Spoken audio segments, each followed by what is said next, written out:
gauzak igual geratzen diela, galdera modura formulatu.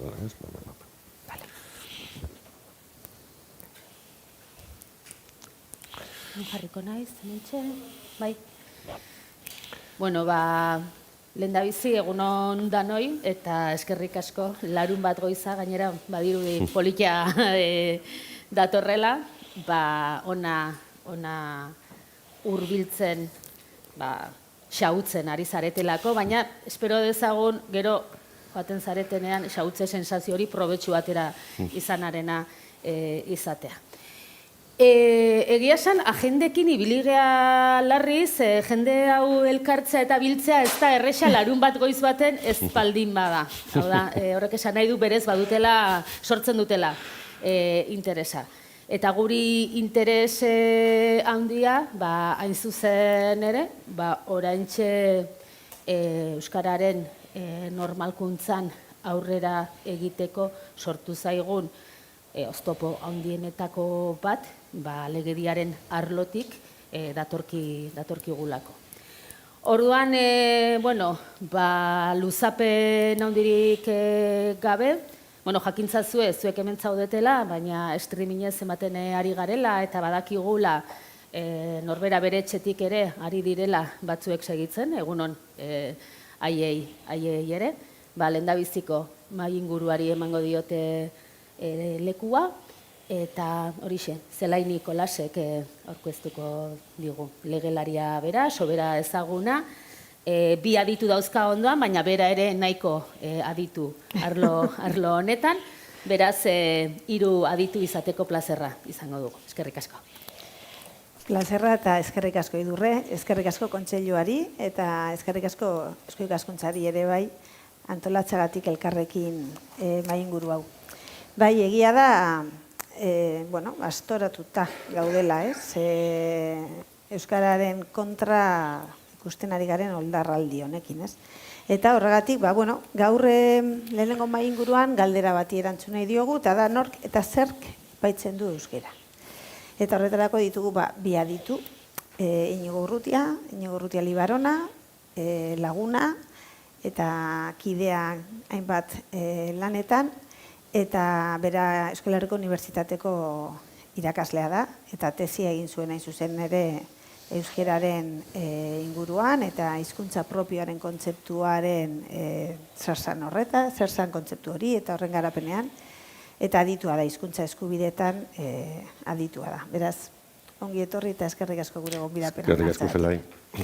Eta Unai Iturriotz, bera dugu abokatua, 20 urtez da lanbide honetan, eta bera 2006-tik hizkuntza eskubideen behatokiko aholkulari juridikoa da.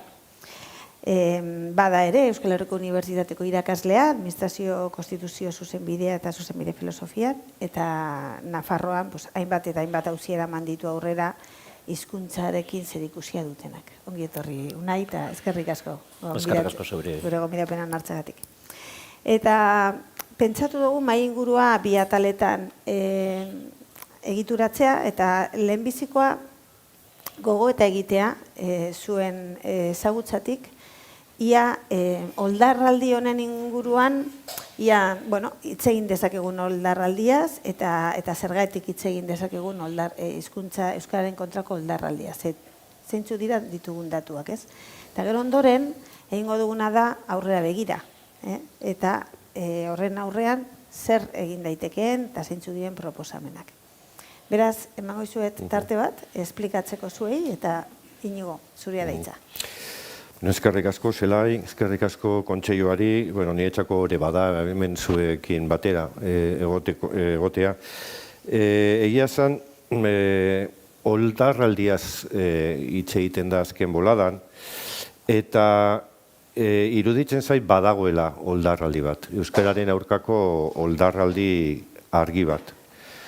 Une honetan, euskararen normalizazio prozesua eta normalizazio prozesuari eusten dioten zutabeak kolokan daude. Esan daiteke normalizazio prozesua bidegurutze batean, dagoela momentu honetan, hain zuzen eraso sistematikoen menpe dagoelako. Behin eta berriz sententziak izaten dira, jurisprudentzia aldaketa bat sortzen ari da. Iruditzen zait jurisprudentzia horrek involuzio bat dagoela, eragiten ari duela, eta guzti honen atzean edo guzti honek agertzen diguna da, gaur egun indarrean ditugun zutabe edo oinarri juridikoen hauskortasuna. Benetan hauskor bihurtu zaizkigu gure normalizazio prozesua sostengatzen dituen zutabe horiek, ez? Oldarraldia hitz egiten da, eta oldarraldia nik uste dut badagoela, baina oldarraldiak nik uste dut gauza asko izkutatzen dituela, edo nolabait oldarraldiaren atzean gauza asko daudela. Batetik, iruditzen zait badagoela diskurtso politikoaren aldaketa argi bat. Diskurtso politiko horren oinarrian lehoke normalizazio prozesuarekin urrutiegi joan garela, Euskal Herria urrutiegi joan da, Katalunia urrutiegi joan da, beraz, mugak jarri behar zaizkio normalizazio prozesuari edo hizkuntza propioen garapenari, ez? Beraz, gazteleraren defentsa da oldarraldiaren zutabea. Gaztelera defendatu behar dugu, edo euskararik ez dakitenen eskubideak defendatu behar ditugu, eta eskubide horiei lehentasuna eman normalizazio prozesuaren gainetik. Baina gaztelera ez da hizkuntza euskorra. Euskara da hizkuntza euskorra, ez?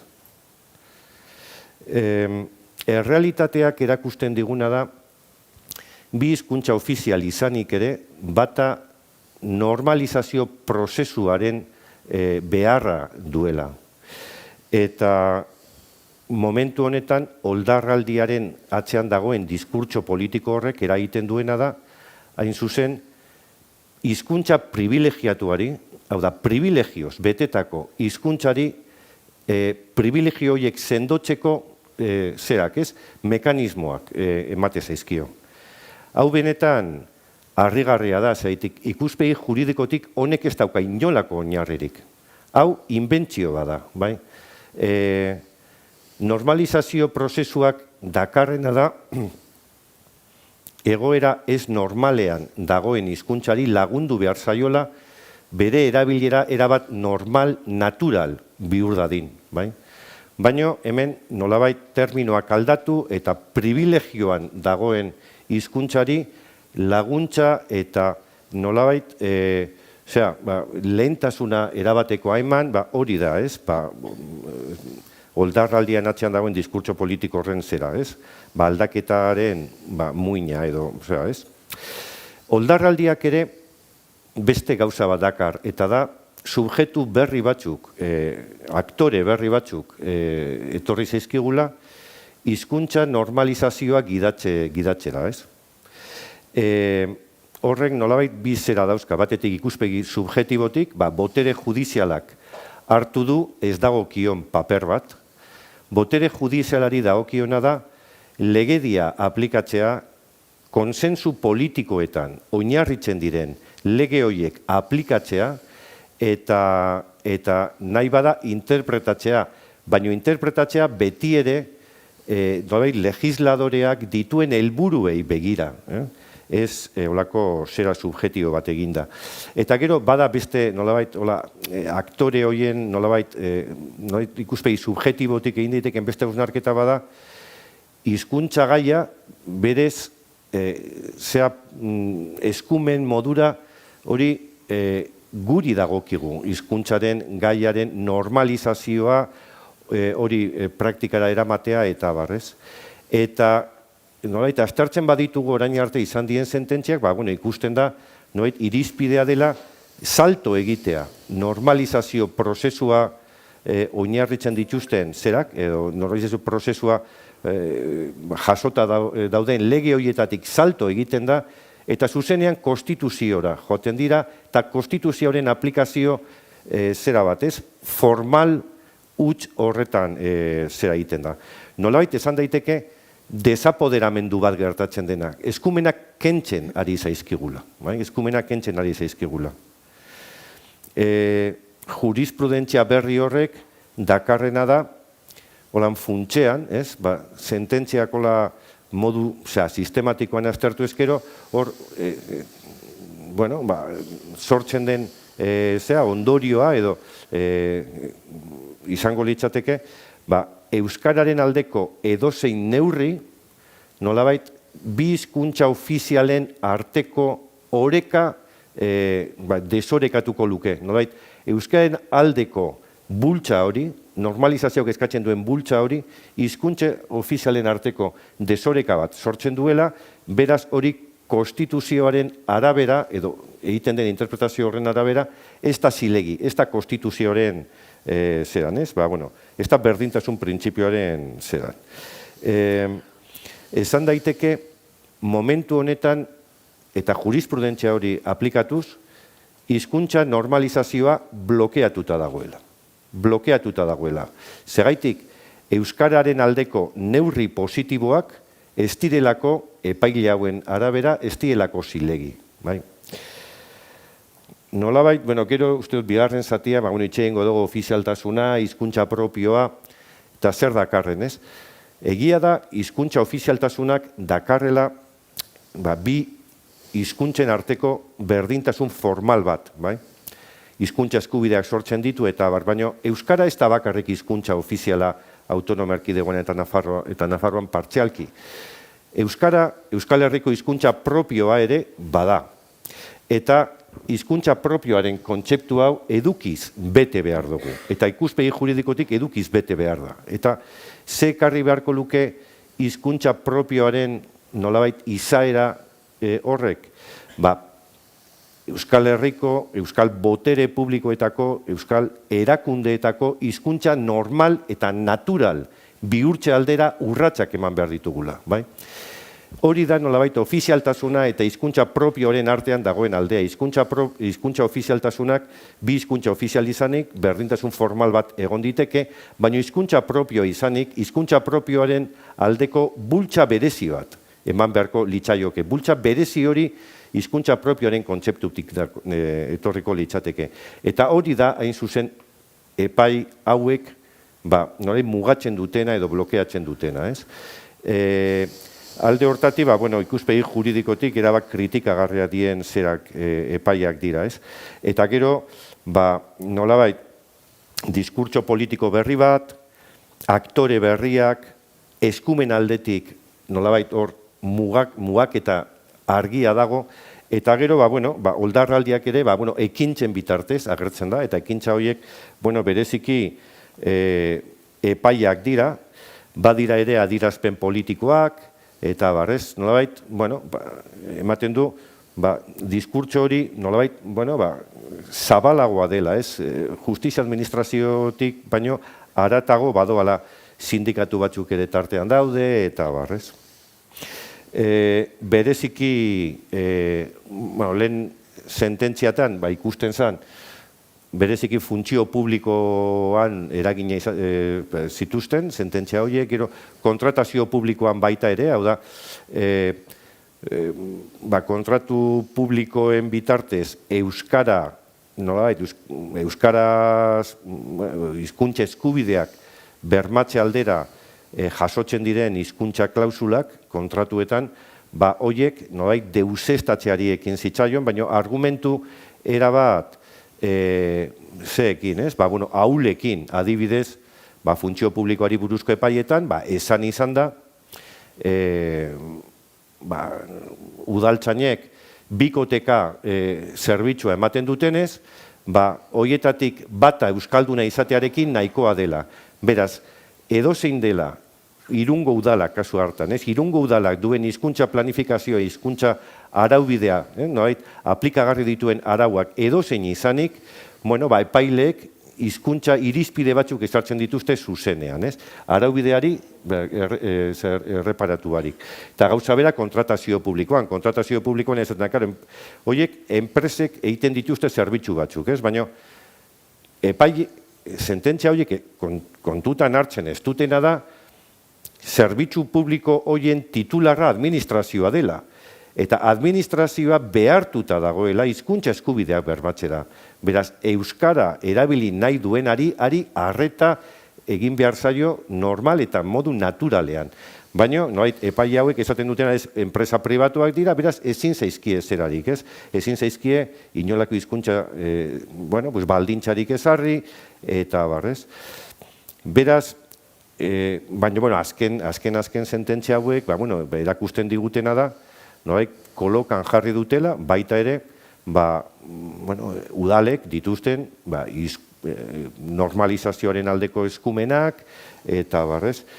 Egia esan, oldarraldia beraz, bukatzeko lehen honekin, oldarraldiak nolabait aurpegi asko ditu, agerikoena da nolabait sententzia horiek, nolabait euskararen normalizazioa mugatzen dituzten zen sententziak, baina atzean dagoena, nik uste dut, zera ideologiko bat, edo diskurtso politikoaren aldaketa bat, normalizazioarekin urrutik ikun gara, beraz, hori mugatu egin behar da, eta nolabait hizkuntza privilegiatuaren aldeko nolabait defentsa bat, ez da, planteatzen dena zera honetan, ez?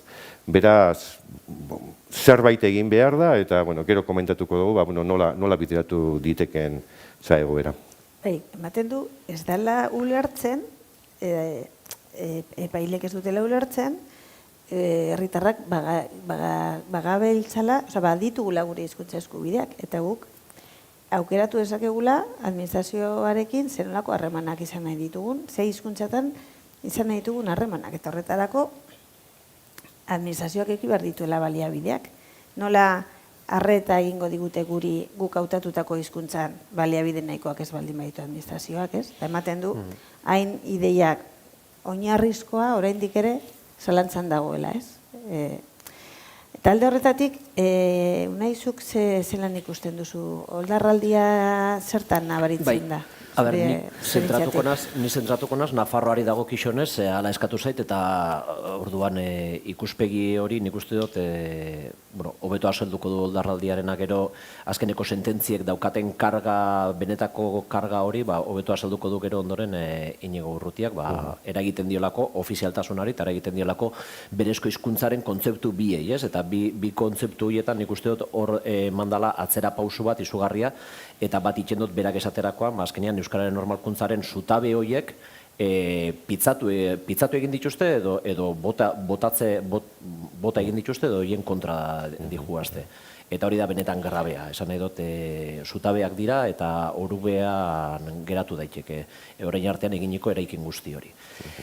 Nafarroari dago kixonez oldarraldia ote dagoen, gure bizipena da oldarraldia dagoela, baina aspaldi eta gainera etengabea izan dela Nafarroan. Egia da orain EAeko ikuspegi honetatik asko larritxu garela, baina Nafarroan etengabeak dira batez ere botere judizialetik etorri izan dian kontrako epaiak. Nabardura bat egin nahi dut, ez da bakarrekan botere judiziala, baizik eta baita ere da Tribunal Administratibo de Navarra, alegia Nafarroako administrazio auzitegia. Bada, jakin ez dakinarentzat, bada administrazio organo bat, udalen erabakiak aurkatzen baldin badira, arek, haren zuzenbidearekin bat ote datorren, baloratzen dut. Gero ondoren joan zaitezke bide judizialera, ez?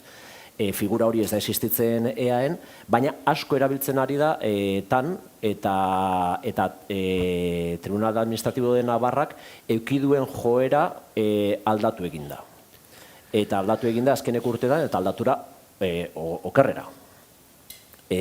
Orduan, oldarraldia bai errealitatea da Nafarroan legeak askogatik murriztaileagoak dira EAen baino, ez dezaguna ahaztu soilik eremu jakin batean onartzen dela ofizialtasuna, ez dezaguna ahaztu Nafarroaren populazio gehiena bizi den lekuan hiriburua barne euskera ez dela ofiziala, ez dezaguna ahaztu gaizki deitutako eremu euskaldun horretan bazin den euskarak daukan lege babesa ez dakit hitzeri dagoen, lege ez babesa, eta orduan abia puntuaia guztiz ezberdina da. Esan nahi dut, ofizialtasunak berarekin dakarren eta hori, Eta gero ez dezagun ahaztu beste gauza bat, EAen berezko hizkuntzatzat euskera da soilik, Nafarroan berezko hizkuntzatzat hartzen dira euskera eta gaztelera. Bale, orduan, abia puntua alde hortatikan juridikoki ere ezberdina da. Baina bai, oldarraldia bai, lege murritz bat zuen, irakurketa murritzaileagoak egin izan dira. Eta egin izan dira azken aldian. Ez agian horren sonatuak, orain eskuartean ditugun sententzia hauek bezala, baina hainbat eta hainbat egon dira. Horrekin honek edozein kasutan ez gaitu itxutu behar, eta nik fokua ez nuke jarriko horren beste sententzia guztioi, eta nik uste dut fokua jarri behar dugula daukagun arkitektura juridikoan. Ditugun arau eta ditugun ordenamendu juridiko horietan, ditugun baliabide guzti horietan jakiteko horri zelan aurre egin edo horri nola jokatu. Saiatuko naz, pixkat pintzelada batzutan sonalde aipatzen, bale? Lehenengokoa, sonalde euskaldunean edo legeak aipatzen duen sonalde euskaldun horri dago kixonez, Auzitegi konstituzionaleko sententziak eta nik usteot EAeko justizia auzitegi nagusiko sententziak eragingo dute. Eragingo dute zergaitikan eragiten diotelako berezko hizkuntzaren eta ofizialtasunaren kontzeptuei. Orduan, ez dezagun pentsatu EAeko sententzia bat denez, Nafarroan eraginik ez du nik eukiko, eske kontzeptuari eragiten diote, edukiz ustutzen dute edo aldatzen dute edukiz kontzeptu horiek. Eta gero zuk azalduko dituzu inigo asko batiko beto, baina bi ideia nagusi badirudi ezin dela lehentasunik eman euskarari, eta orain artean bazirudien edo ulertzen genuen hori egiterik bazegoela, eta azkeneko epaiek badirudi hori ukatzera datozela, eta badirudi ezin dela euskera soilik euskeraz funtzionatu. Beti gaztelerarekin batera edo gaztelera lagun duela, alegia nolabaiteko elebitasun inposatu bat jartzen digute mahai gainean. Eta ematen du funtsean ko-ofizialtasun batetik subofizialtasun batera pasatzeko asmoa dagoela, alegia hizkuntza biak koofizialak baldin badira parez pare egon barko lirake, eta badirudi irakurketa honetatik bat ofiziala da eta bestea da ofizial, gutxiago. Zergatik, beti joan bardalako bestearekin eta gainera lehentasunik ezin zaiolako eman. Hori da pixkat irakurketa zonalde euskaldunari dagokionez egiten duena, baina zuk sakonduko duzu hobeto eta hortan jaioa gazara. Zer da azkeneko urtetan ikusi duguna zonalde mistoan? Gatazka iturri nagusia zonalde mistoan eman dela. Alegia, auzi juridiko gehienak zonalde mistoan eman dira. Eta egungo egoera zonalde mistokoari dagokionez, nik hitz bat erabiltzekotan esango nuke ziurgabetasuna dela. Ziurgabetasuna nagusia, alegia, ez daukagu segurtasun juridikorik zer dagoen zerbait egiterakoan atzera botako diguten edo ez. Eta egia da baita ere atzera pausoak eman direla. Atzera pausoak eman dira, batez ere funtzio publikoan eta legedi eskas baten oraindik eta irakurketa murritzaile egon dela. Zergaitik, funtzio publikoan besteak beste esaten zaiguna da momentu batean kontzeptu bat erabili izan zala zonalde misto kualifikatua eta nolabait halako hurbilpen bat eman zitekeen zonalde euskalduneko hizkuntza eskubideekiko eta inkluso tanen ebazpenetan etortzen zen herritarrak daukate zuzentzeko eskubidea eta erantzungo zaie idatziz edo ahoz euskeraz, esan gabe hartatuak izateko eskubidea zutela, baina orain esaten da ezetz. Argi eta garbi, esan da, zonalde mistoan herritarrek ez daukate euskeraz hartatuak izateko eskubidea. Alegia, zuzendu zaitezke administrazioarengan euskeraz, baina administrazioak ez dauka zuri zertan euskeraz erantzun. Karo, horrek eragin nabaria dauka. Nabaria dauka, orduan eskatzerik badaukagun langile publikoei euskera ez baldin badaukate obligaziorik euskeraz erantzuteko? Edo zertan datza orduan.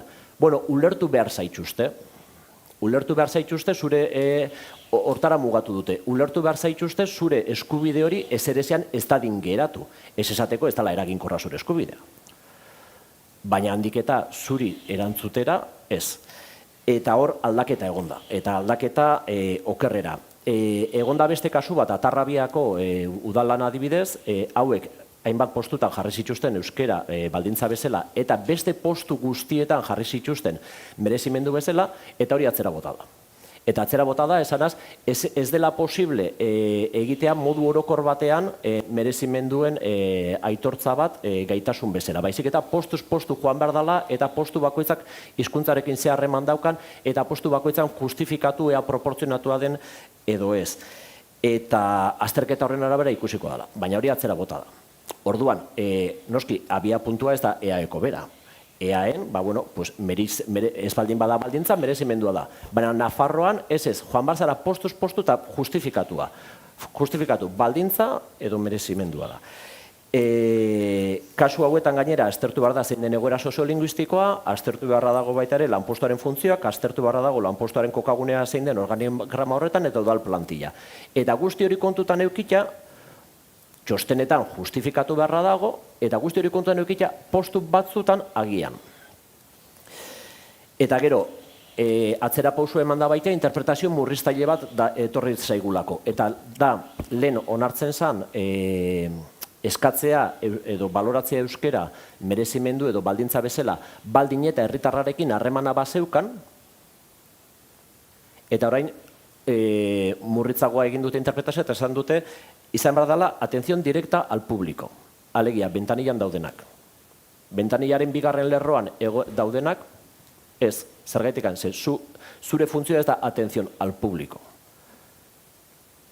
Noski, horrek eramaten du administrazio hori sekula ez dela euskaldunduko, ahaztu zaitez lana euskeraz egiteaz, zerbitzu euskeraz emateaz, eta bar. Eta interpretazio guzti hauetan, nahiz eta guk mahai gainean jarri izan dizkiegun behin baino gehiagotan, hainbat alditan, hainbat araudi, Europako Karta, euskera zerbitzu eta lan hizkuntza bezala errekonozitua dagoela, dekretuan, 2017ko dekretuan, zirkuito elebidunak baita ere aurrikusten direla egitea, eta bar, guzti horri ez diote jaramonik egiten. Guzti horri ez diote jaramonik egiten, eta kitxo. Kontratazioetan, kontratazio alorrean ez daukagu kasu handirik, baina badaukagu adibidez kasu bat bakana, baina oso larria. Eta da, kasu honetan, hau izan zen Berriozarren, eta Berriozarreko adibidez kiroletxerako eskatu zuten. Emateko zerbitzua bermatu beharra zaukatela euskarazko komunikabideak egotia, Berria egunkari adibidez, eta herritarrak hartatzeko langile batzuk euskaraz komunikatzeko gaitasuna eskatzea. Bueno, hori fuera. Ez daukalako oinarri juridikorik beraien ustez. Ze kontratazio publikoko paragrafo sozialetan ez denez aipatzen inongo momentutan hizkuntza, fuera, ez dauka oinarri juridikorik eta baiago. Orden, kontratazio publikoetan kontuz. Paisaia linguistikoetan antzera gaude, ez da hor egonda konfliktibidadea, baina bastante antzera gaude lehen bezala, eta dekretuak hori bai argitu dau, eta esan nahi dut, euskarri bakarrean eta euskera eta gaztelera trataera antzerakoa ematea horren alde ematen ari dira ebazpenak edo sententziak, hor konfliktibidade bat egon zen, gogoratuko zarete Iruñako udalarekin. Eta gero hezkuntzaren alorrean, eduki ditugu bi esperientzia, Mendigorriakoa eta Alarragakoa, eta Mendigorria eta Alarragako esperientziak erakutsi digutena da euskerako eredu bat zabaltzeko eskola publiko baten, eremu misto batean, soluzioa politikoa dela. Alegia, borondate politikoa baldin badago, kontua konpontzen da. Era konpondu dira, Mendigorriakoa eta Alarragakoa modu politiko baten. Orduan ez da inbeste marko juridikoa, baizik eta da, borondatea dagoen edo ez dagoen. Eta zonalde ez euskaldunean zer esan, ezer gutxi, ez daukagu ebazpen handirik, baina funtzio publikoari dagokionez nik nabarmenduko nuke, ari direla kasu batzuetan, frantsesa, inglesa eta alemana baloratzen, eta aldiz euskera ez. Nahiz eta Nafarroako berezko hizkuntza bezala juridikoki aitortuta egon. Eta hori deialditan egin izan da. Paisaia linguistikoari dagokionez, sartagudak eta lodosak jarri dute martxan esperientzia bat, guztiz positiboa, dekretuak hortarako bide ematen du, baita ere, 2017ko dekretuak, eta hezkuntza alorrean, ikusiko dugu, lerin daukagu, hor baita ere zabaldu nahi duela, baina ikusiko dugu, ze hor beti boterean daudenak jartzen dute ea zein den eskaera. Ez dakit, panorama hori da, ez dakit gehiagik lusatu nahi zen, ez, bakarrikan bi gauza esan nahiko nituzke. Bat, inflexio puntu bat bai egon zen Nafarroan eta da 2017ko dekretuarekin, inflexio puntu bat eta aurrera pausu bat izan zen, ez nahikoa, hobegarria, kritika asko egin alzaizkio, eta egin zaizkio, baina aitortu behar dugu aurrera pausu izan dela. Baina, horren ondoren, etorri zen Nafarroako Justizia Auzitegi Nagusia, neurri baten kimatuaz baita ere dekretu hori. Eta kimatu zituen ze aspektu, bat, merezimenduen alorrean, jartzen ziren portzentaiak, eta kimatu zuen baita ere zerbitzu zentralak elebitan aritu ahal izatea. Bi aspektu horiek. Eta txorakeri bat ematen du, baina ez da horren txorakeria zergaitikan. Ze merezimenduen alorra baliogabetu egin du, eta zer gertatu da, 2017tik gobernu aldaketak egon dira, eta baliogabetutako hori ez da osatu. Ez da onartu dekretu berri bat edo arau berri bat merezimenduena. Ondorioa zein da, utxune bat dago, eta utxune hori baliatzen ari dira, hautapen probatan, merezimendurik ez aitortzeko euskararen ezagutzari. Alegia, utxune hori geratu da, eta hori, ondorio hori eukitzen ari da. Eta limbo baten dago historia guzti hori. Eta bai, azpimarratuko nuke baita ere, berriro ere, tanen involuzioa. Tanek esana dauka adibidez idazkari postuetarako eta interventore postuetarako edo gazteria eta kirol teknikarien dako baietz euskera eskatzea zilegia dala eta arrazoizkoa dala, proportzionatu dala, kalifikatibo guztiak, azkeneko resoluzioetan justo kontrakoa. Idazkaritarako ez, interventoetarako ez, kirol eta gazteria teknikari izateko ez. Inkluso esan zaigu aguazila izateko ez da. Baditugu gero salbuespen batzuk, zorionez, baina jakin horri involuzio bat egon dela. Eta baliatzen ari dira Berriobitiko kasua eraman ginen epaitegitara, eta baliatzen ari dira Berriobitiko kasuko epai hori egurra emateko. Jakin Berriobitikoa ezin izan genuela errekurritu, aktore politikoek ala erabaki zutelako, gobernu aldaketa egon zan, eta Berriobitin UPN jarri zan gobernuan, eta orduan ezin izan genuen joan Justizia Auzitegi Nagusira epai hori aldatzeko. Bueno, panorama latza. Hala ere, ikusten da ere, herri honek, eta hori bizi izan dugu danok, eta ikusten dugu, eta ikusten dute, oldarraldi hau sustatzen dabiltzan guzti horiek, herri honek badula indarra.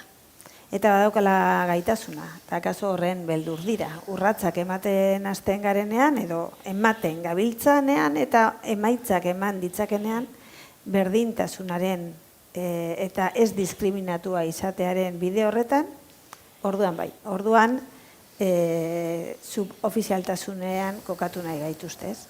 Eta honen aurrean zer egin dezakegu, ze garrantzitsuena da aurrera egitea. Guk aurrera egin dugu, bagoaz hizkuntza eskubideen panorama argitzen, nik uste dut guztiz unaik klabe garrantzitsu bat eman duela, eta da segurtasun juridiko falta, eta hori zuzen bidean, eta estatu demokratiko batean utxune oso nabarmena da, eta blokeatzera eramaten du administrazioa bera, zein dugu langileok, ezin badugu aplikatu, ezin badugu legea bete, eta zer egin, nola aurrera jarraitu ez, baina hala ere, aitortza ofizial badago. Euskera ofiziala da, eta hizkuntza propioa da. Nola jarrai dezakegun aurrera, eta panorama hau nola argitu aldugu. Igual unai eta gero bai. Bi aukera ditugu, bat handira jokatu edo txikira jokatu. Eta nik uste dut badala garaia handira jokatzeko. Bazen garaia aspaldidanik, baina orain haren abarmenago. Eta handira jokatzea zer da? Nafarroari dagokionez da, ofizialtasunaren kontu hori eta zonifikazioarekin amaitzea. Horrek ze suposatzen du? Mejoramendu legeaeko 9. artikulua aldatzea, eta suposatzen du Euskararen legea aldatzea. Horrek die momentu honetan zimendu nagusiak. Dekretu bat egin dezakegu 2017koa kritikagarriak izan daitekela eta badela, baina aurrera pausua dela, baina ezingo da atera marko horretatik. Eta marko horretan kateatuta gaude. Eta marko horretan euskarak ezin dezake aurrera pausu nabarmenik sustantzialik egin Nafarroari dagokionez. Orduan, haundira jokatzea litzake marko juridiko hori aldatzera joatea. Hori, legebiltzarrean egiten da, parlamentuan egiten da, eta hori. Eta bien bitartean zer edo horretaz gain zer, txikira jokatu. Eta, Nikolan lau bost gauza esango nituzke Nafarroari dagokionez. Txikira jokatzean nik daukat inpresioa, eta ez dakit zeue konpartituko duzuen, baina gutxienez euskaldunok halako paralisi eta autozensura baten gaudela. Gaude kikilduta, eta badirudi gainera barkamenak eskatu behar ditugula. Eta aldiz, Nafarroan ikusten ari dana da, euskarafoboek halako oldarraldi etengabe baten daudela, esan nahi dut. Eta hori bizi dugu Nafarroan etengabe. Aldi bakoitzean plantilla organiko baten, udal baten, jartzen dienien hizkuntza eskubideak, badijoa, badakizu eze partido politiko zinegotzia, errekursoa jartzen. Eta errekurso bat eta beste ikusten dituzu, eta txurroak dira. Bata bestearen kopia da. Eta sistematikoki hori eurak hala egitea erabaki dute, eta egiten dute. Eta egiten dute sistematikoki eta etengabe, eta urteetan. Eta ez dezagun pentsatu direnik pertsona bakanak. Ez hori organizatua dago, eta kopiak dira. Demandak eta errekursoak dira kopiak. Eta beti datoz leku jakimatetik. Agian aldundu beharko gara euskaldunok. Eta paralisi horretatik atera, eta askotan autozentsurari ere utzi. Eta autozentsura esaten du zergaitik. Batzuetan ikusten ditugu teknikari asko, euron plangintzetan eta barrakoak ez dutenak nahi hizkuntz perfilak jarri edo hau edo beste arriskatu, zergaitik, ea atzera botako diaten eta orduan niri erantzunkizunak eskatuko dizkiaten eta barrakoa. Eta autozentsuratzen gara asko. Ulergarria izan daiteke ziurgabetasun baten gaudelako, baina ez baldin badago aurrera pausua ematen, ez dugu jakingo araño iritsi gaitezken bai edo ez.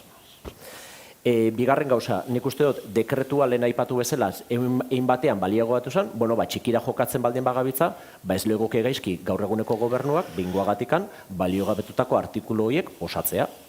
Eta onartu dezala bingoagatikan, ordezkatu ditzala artikulu horiek. Baina esan dezala zerbitzu zentralak ze modutan jokatuko duten, ze hizkuntz irizpideen arabera jokatuko den, eta bereziki esan dezala merezimenduen alorra nola baloratuko den. Hizkuntza plangintzak egin eta jarraipen egin behar da. Ikusten ari garena da Nafarroan askok ez dutela. Askok ez dute. Eta plantilla organikoetan baita ere txertatu hizkuntza ze kasutan dan baldintza eta ze kasutan dan merezimendua. Ikusten ari gara askotan ez dutela udal askok egiten. Egiteko eskumena daukate eta askok ez dute egiten. Eta txostenak egin euskara teknikariek. Zertan, justifikatuaz postu bakoitza zergaitik den beharrezko euskara edo zergaitik baloratu behar den euskararen jakintza kontutan eukita, bete behar duen funtzioa, udalean daukan organigrama, ze zirkuitotan mugitzen den, zirkuito elebidun baten den, baina txosten guzti horiek justifikatu egin behar dira. Zergaitik, justifikatuta ondo egindako lana egon denean, eta lan asko eginda eta ondo egina egonda, epaitegitara joan garenean, emaitza ez da ona izan, ez da gure aldekoa izan. Eta hori lana ondo egin dugunean. Pentsa, lana gaizkiten baldin badugu. Esan nahi dut, eta holan aipatzagatikan, adibide bezala, Berriobitiko kasuan gauza guzti horiek oso ondo eginak zeuden, oso txosten sendoak zeuden, frogak egin zian, epaitegiak, eta lata ere, gure kontrako epai etorrezan. Pentsa, gai guzti horiek ez baldin baditugu ondo egiten txostenak edo jarraipenak. Eta txikira jarraitxuta nik bai, eukiko neuke kontutan gauza bat. Askotan, ze epaile edo ze pertsona izan ebatziko duena gaia, guztiz aldatzen da zentzua. Eta hori oso nabarmena da tanen. Tanen badakigu, bi pertsona jakinek ematen baldin badute ebazpena gure aldeko izango dela. Badakigu beste batzuk emango baldin badute gure kontrako izango dela. Horrekin zer esan nahi dut, zuzenbidea beti interpretagarria da, baina zuzenbidean interpretagarria da, baina kasu honetan asko da sensibilitatea eta asko da ideologia. eta hori bai ematen da. Eta gero bai azkeneko gauza bat bai hobetuko nukena Nafarroan da, gure arteko koordinazio, komunikazio eta barrekoa.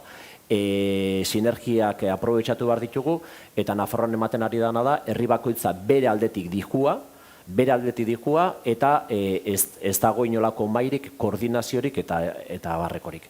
Eta nik uste dut arazo komunak ditugu, soluzioa baita gauza askotan partekatua izan daiteke, eta nik uste dut hobeto funtzionatzerik guk etxe barruan badaukagula, eta, buelta eman. Adibidez, ordenantza asko desfasatuak daude.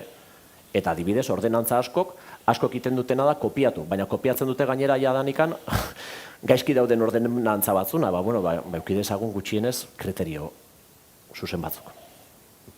Eskerrik asko. Bueno, hori esan, galdera zaila da, ez? Nik uste dut, aurrerari begira zer, nik uste dut galdera horrek beste galdera bati, ez? Bide ematen diola, eta da, momentu honetan, tresna politiko nahikorik baditugu euskara hizkuntza normal, natural bihurtzeko gure erakundetan. Tresna politiko nahikorik badaukagu, edo zer da gertatzen dena, ez? Azken, jurisprudentzia honek egin duena izan da, nolabait, euskararen normalizaziorako zutabe horiek erabat auskor bihurtu. Alde hortatik, iruditzen zait guzti honi nolabait buelta emateko eta egin behar da nolabait bi hausnarketa izan daitezke. Batetik, iruditzen zait maila politikoan hausnarketa bat egin behar dela. Hausnarketa politiko hori egin dadin, ezagutzen hau zuena, badakizutenik benetan sinisten dodala beti gorako prozesuetan, ez? Eta beraz aurrena behar dena da, gizarte mailan debatea, upistea. Nik uste gizartean, euskal gizartean badagoela. Momentu honetan zera hau, ez? Debate hau, debate honek bide eman beharko lioke beste debate politikoago bati, eta nolabait alderdi politikoek iruditzen zait adostasun berri bat erdietsi beharko luketela. Zaitik, atzera egiten badugu, nolabait oldarraldia den abia puntu non egon diteke, kokatu daiteke akaso Kataluniako estatutari buruzko konstituzio auzitegiko sententzian, baina Euskal Autonomia Erkidegoan benetan ageriko bihurtu da udal legea sinatu eta ondoren. Iruditzen zait hori puntu importante bat dela. Udal legeak lortu zuen euskararen legeak zituen babes politikoak, baina zabalagoak diren beste batzuk. Udal legeak zer dakar? Udal legeak dakarrena da euskarazko funtzionamendu normal edo naturalari aterkia ematea. Beraz, hori juridikoki zera planteatzen denean, juridikoki horri forma emate zaionean, udal legearen bitartez, 2016an, horrazten dira ja euskararen aurkako zerak, ez, erasoak. Epailen bitartezkoak eta barrez. Iruditzen zait hori dela berreskuratu behar dena. Euskarari normaltasuna eta naturaltasuna ematea, eta juridikoki hori horrela jasotzea eta bide ematea horri. Horrek dakarrena da hizkuntza propioa edukiz betetzea. Euskara hizkuntza ofiziala da, gaztelera ere hizkuntza ofiziala da, baina gaztelera ez da Euskal Herriko hizkuntza propioa, euskara da hizkuntza propioa. Eta horrek norera behar gaitu? Euskarari naturaltasun eta normaltasun hori ematera esparru guztietan.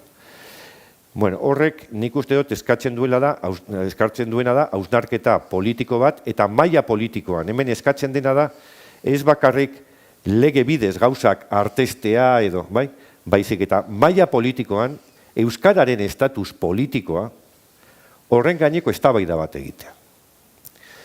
Euskarari naturaltasuna, normaltasuna eta erabilera orokorreko hizkuntza bihur dadin, inolako zerari gabe, ez? Beraz, iruditzen zait, egin behar den hausnarketa politiko horre, bide eman beharko lioke, apurat horri, euskararen estatus politikoa berplanteatzera, eta nolabait, modu juridikoki, modu zeran, modu irmoan, hori planteatzera, ez? Horren atzean dagoen ideia da, pakto politiko berri bat egin behar bada, Euskal Herria eta estatuko, zean artean, estatuaren artean, euskararen estatus politikoaren zutabe izan behar dela. Hor, arlo hori erabat blindatu beharko litzateke, hori euskararen gaineko erabakiak Euskal Herriak hartu behar ditu, nolabait burujabetza hortara hortan islatu behar da argi eta garbi, Euskal Herriak erabaki behar du zein izan behar duen euskararen posizioa eta euskararen normalizazioaren helburuak Euskal Herriak finkatu behar ditu, eta ez epaileek, Euskal Herriak, Euskal instituzio finkatu behar dute, eta hori Estatu Espainiarrarekin sinatu edo egin beharreko pakto politiko berri horretan ardatz izan behar du. Beraz, maila politikoan iruditzen zait badagoela hausnarketa bat egiterik, eta gero bestetik, baita ere, gure lege oinarriak, horiek baita ere berrikusi beharko genituzke, ez? Euskararen legeak zera batzuk zituen, printzipio batzuk zituen, bereziki hizkuntza askatasunetan oinarritzen den lege bat da, hau da, euskara ikasi nahi duenari D eredua eskaini, komunikabideak euskeraz jaso nahi dituenari publikoan ETB bat jarri, baina baita ere horren parean, horren izpilu, gaztelerazko telebista, edo A eredua, euskararekin, nolabait, sistema hori askatasunetan oinarritzen den sistema, nik uste dut badela garaia berrikusteko Euskal Autonomia Erkidegoan, eta sistema integratzaileago baten aldeko apostua egiteko garaia dela iruditzen zait. Hori dain zuzen, planteatzen ari dena, hezkuntzarekin momentu honetan, ez? Ereduetatik, beste sistema integratzaileago batera egiteko jauzian egon gaitezke. Ez dakigu, nola bukatuko duen zera horrek, baina debatea hor dago. Eta iruditzen zait hori dela planteatu behar duguna, ez? Ezke alternatibarik ez dago. Ezke hori da, nik uste transmititu behar den, alternatibarik ez dago. Momentu honetan daukagun jurisprudentziarekin, ezer egin ezean eta gure politikoek ez badute ezer egiten, zuloragoaz. Erabat blokeatuta dago euskararen normalizazio prozesua momentu honetan. Beraz, honek eskatzen duena da, gizartearen erantzuna ikusiko da azaroaren 4an, baina politikoen erantzuna ere ikusi behar da. Eta iruditzen zait, exigitu behar zaiela politikoei, larritasunaren kontziente izatea egoera honek duen larritasunaz, eta aurrera pausu batzuk, aurrera bide batzuk planteatu behar dituztela. Beraz, maila politikoan, estatuarekiko, nobait negoziazio horretan, iruditzen zait, gai hau zentrala izan behar dela, eta bestetik, gure legebiltzarretan, bai Nafarroako legebiltzarrean, zein Gasteizko legebiltzarrean, gure zera juridikoak, gure oinarri juridikoak, oinarri legalak, horiek aldatu beharko liateke euskararen normalizazioari, hau da normal bihurtzeko zera hori, prozesu hori, eta helburu txat hartuta euskararen erabilera normala eta naturala behar dugula. Gure udaletan, gure erakundeetan, eskolan, euskara ardatz izan behar dela, zera guzti horietan, ez? Eta, baina hortarako, eskatzen dena da, hori, legislazio aldetik, irizpide horiek jaso, eta bitartekoak baita ere, ez? Eta, hori da. Ni galdera bat, eta ari gara EAEn, ari gara Nafarroan, eta Ipar Euskal Herrian inguruan, egoera ere ez da berrian eta egunkarietan irakurtzen dugu, ez? Eta hor ere, hor ze aurrera pausu ikusten dira, edo aukera lehiorik ikusten da. Nik uste dut iparraldean ere, hausnarketa hau badago gizartean, eta orain gutxi debatea sortu zen, molak legearekin. Molak legeak naturaltasuna eman nahi zion, normaltasuna, euskera eta Frantzian hitz egiten diren beste hizkuntza propioen erabilerari, ez? Konstituzio kontseiluak berriz ere ohikoa den jurisprudentziari heldu zion, eta zehazkak, eredu, Integrazioko... Bai, murgiltze sistemak, hauei, bidea, hori konstituzioarekin bateragarri ez direla, hori ezarri zuen, ez? Hala ere, hitzen zait, badagoela, ez? Hausnarketa bat, eta da, hizkuntza propioen ezagutza irakaskuntza bitartez, iruditzen zait, badagoela, hor bideak eta sartzeko, batetik, Europako estandarrak hortara eramaten gaituztelako, hizkuntza gutxituen Europako kartak, iruditzen zait horri bide eman beharko liokela, eta gero bestetik, badia, eredu batzuk, ez? Korsikan adibidez, Korsikaren irakaskuntza eskoletan erabat orokortuta dago, ez? Eta alde hortatik ikusten badagoela aurrera bide batzuk egiterik, ez? Hor, demokratizazioaren aldeko zera bat, urrats zerak egin beharko, hor badago margena, ez? Zera egiteko, urrats gehiago egiteko, ez? Eta, apur bat hortan, ez? Europan, natural ikusten den, hizkuntza eskualde, hizkuntza gutxituen, nolait, estatusa, aurrera egin dezan, bitartekoak, baliabideak jartze aldera, iruditzen hori izan ditekela bide bat, ez? Eta, noski, nik uste dut hor, iparraldean ere, euskaren ofizialtasuna helburu izan behar dela, ez? Helburu izan behar da, eta nolabait, bertako artikulazio politikoak indartzen doan neurrean, iruditzen zait hori ere, zea zentrala izan behar dela, ez? Euskarari ofizialtasunaren, gai hori egon behar da, zea hortan. Itza emango dizuet zuei orain, baina niri bai aspaldidatik, eta hizkuntza da eremu garrantzitsu bat, gure elkarbizitza eta gure gizartearen demokraziaren kalitatearen neurgailu on bat da, ez? Baina ikusten dena da elkarrentzuteko beharra. Guk egin, aurrera egin proposamenak atera, eta beste aldetik, ematen du, entzungor, beldurrak, geldiarazi, eta hor, beharrezkoa, ez da, nik ikusten dut, beharrezkoa dela espazioak guk eta oldarraldi honetan sinisten dutenak edo babestu nahi dutenak bere buruaren arteko elkarrizketa zintzo bat, ez? Eta hori, ez dakit nola egiten da, nik uste dut, badakigula nola egiten da, baina egin behar dela esan nahi nuen, eta, besterik ez, galderarik edo baldin baduzue, gustora entzungo ditugu.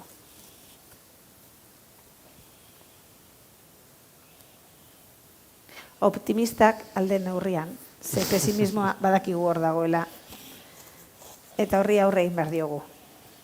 Nik igual zuke esandakoari erantziko nioke gauza bat, eta nik uste dut elkarrezketa hori bai beharrezkoa dela, baina uste dut entzungor eta ez dutela irakurtzen, eta esplikatuko dut zergaitik esate duten hau.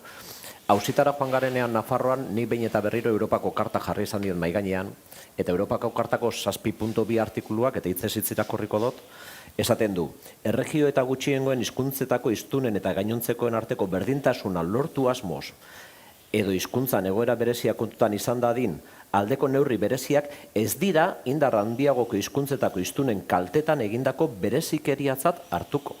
Eta hau, arau batek esaten du. Ez da nik esaten du dela. Hau, arau bat esaten du. Eta hau, obligatzen du, botere judiziala, obligatzen ditu administrazioak, eta bar. Orduan, alegia, ez ulertu euskararen aldeko neurriak gazteldenarien kontrakoak direla. Zergaitik. Eta Europako kartak esaten du. Estatu espainolak sinatua. Hau arau bada, hau ez da Unai Iturriotzen iritzia. Baina are gehiago, Nafarroako euskararen legeak bere preambuluan esaten dago eta gazteleraz irakurriko dut hobeto ulertzen dalako. Bueno, hala idatzi zutelako.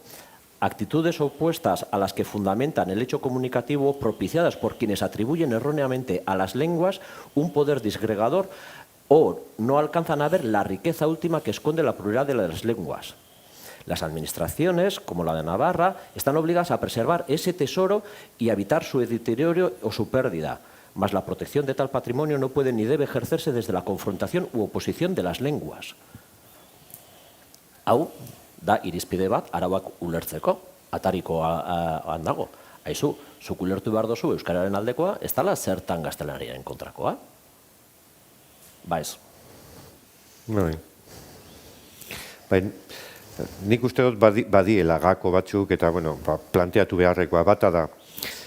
Hizkuntza politika egiteko ahalmenak berreskuratu behar ditugu. Horiek galduta dauzkagu erabat. Galduta daude.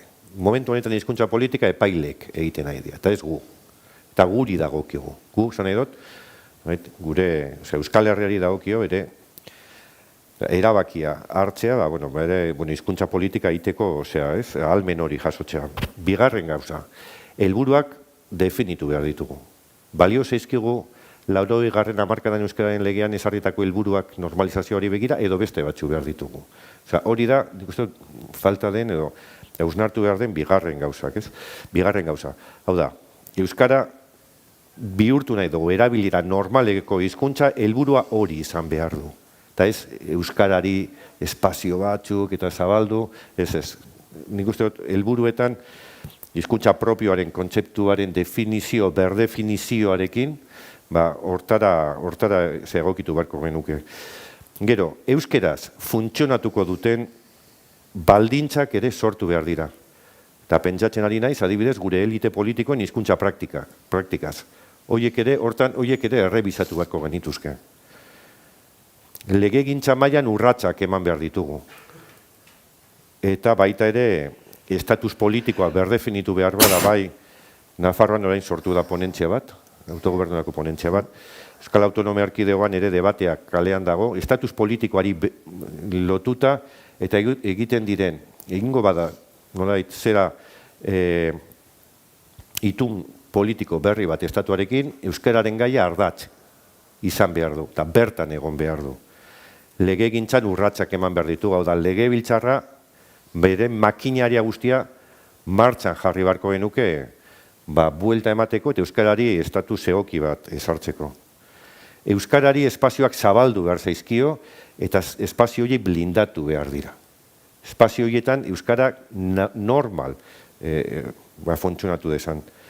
Eremu sozioekonomikoan eragin behar da, hau da gaur egun kontratazioa eta epaila zaitik fijatzen dira kontratazio publikoan. Zaitik, gaur egun zerbitzu publikorik gehienak zeharkako moduz ematen dielako. Zeharkako modu batez ematen, garraioa, ez dakiz zer, gure kiroldegietako kudeak eta hori enpresa pribatuak dira, hori zerbitzu publikoa dira. Beraz, hori berreskuratu behar dugu, espazio horiek berreskuratu behar ditugu, edo euskara berreskuratu behar ditu, ezin ditu, galdu. Zaitik bestela, iruzur egitea izango litzateke gure hizkuntza sistemari. Udalak zuzenen emango balitu zerbitzu horiek euskara bermatu beharko luke, baina zeharka egiten badu ez, hori ez da negozioa. Zeharka kudeatzen dienean zerbitzu horiek euskara ere bermatu behar da eta egon behar da hor presente ez. Baita planteatu behar da behingoz. Gure administrazioetako zerbitzari bihurtzeko euskararen ezagutza ez da orokortu behartia. Hizkuntza ezakizunen sistemakin urrutiago joan gaitezke. Ez da naturala, Katalunian gertatzen den modura, Galizian gertatzen den modura, edo Europan edozein tokitan gertatzen den modura funtzionario publiko, langile publiko izateko, bertako hizkuntza propioen ezagutza nahita ez izatea. Edo hizkuntza ezakizunen egin behar dugu errealitate soziolinguistikoen arabera.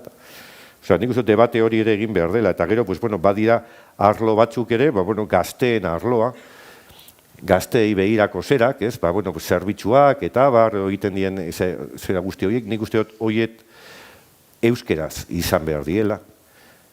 Unibertsitateaz ere hitz egin beharko genuke, hezkuntza hitz egiten ari gara, baina hezkuntza ez unibertsitarioaz, baina gaur egun Euskal Herriko Unibertsitatean medikuak formatzen ari gara, edo mediku euskaldunak edo euskararik ez dakiten medikuak. Eta horrela jarraitzen dugu unibertsitatean momentu honetan. Eta Euskal Herriko mediku izateko euskeraz jakitea, nik uste dut hori gutxienekoa. Beraz, hortan, unibertsitateko zera hori ere errebizio bat hor eskatzen da. Ez dakit, hau egokia den edo ez nahizola, honetan aditua, baina hiriei begira, ez litzateke egokia hiriei begirako hizkuntza politika propio bat ezartzea.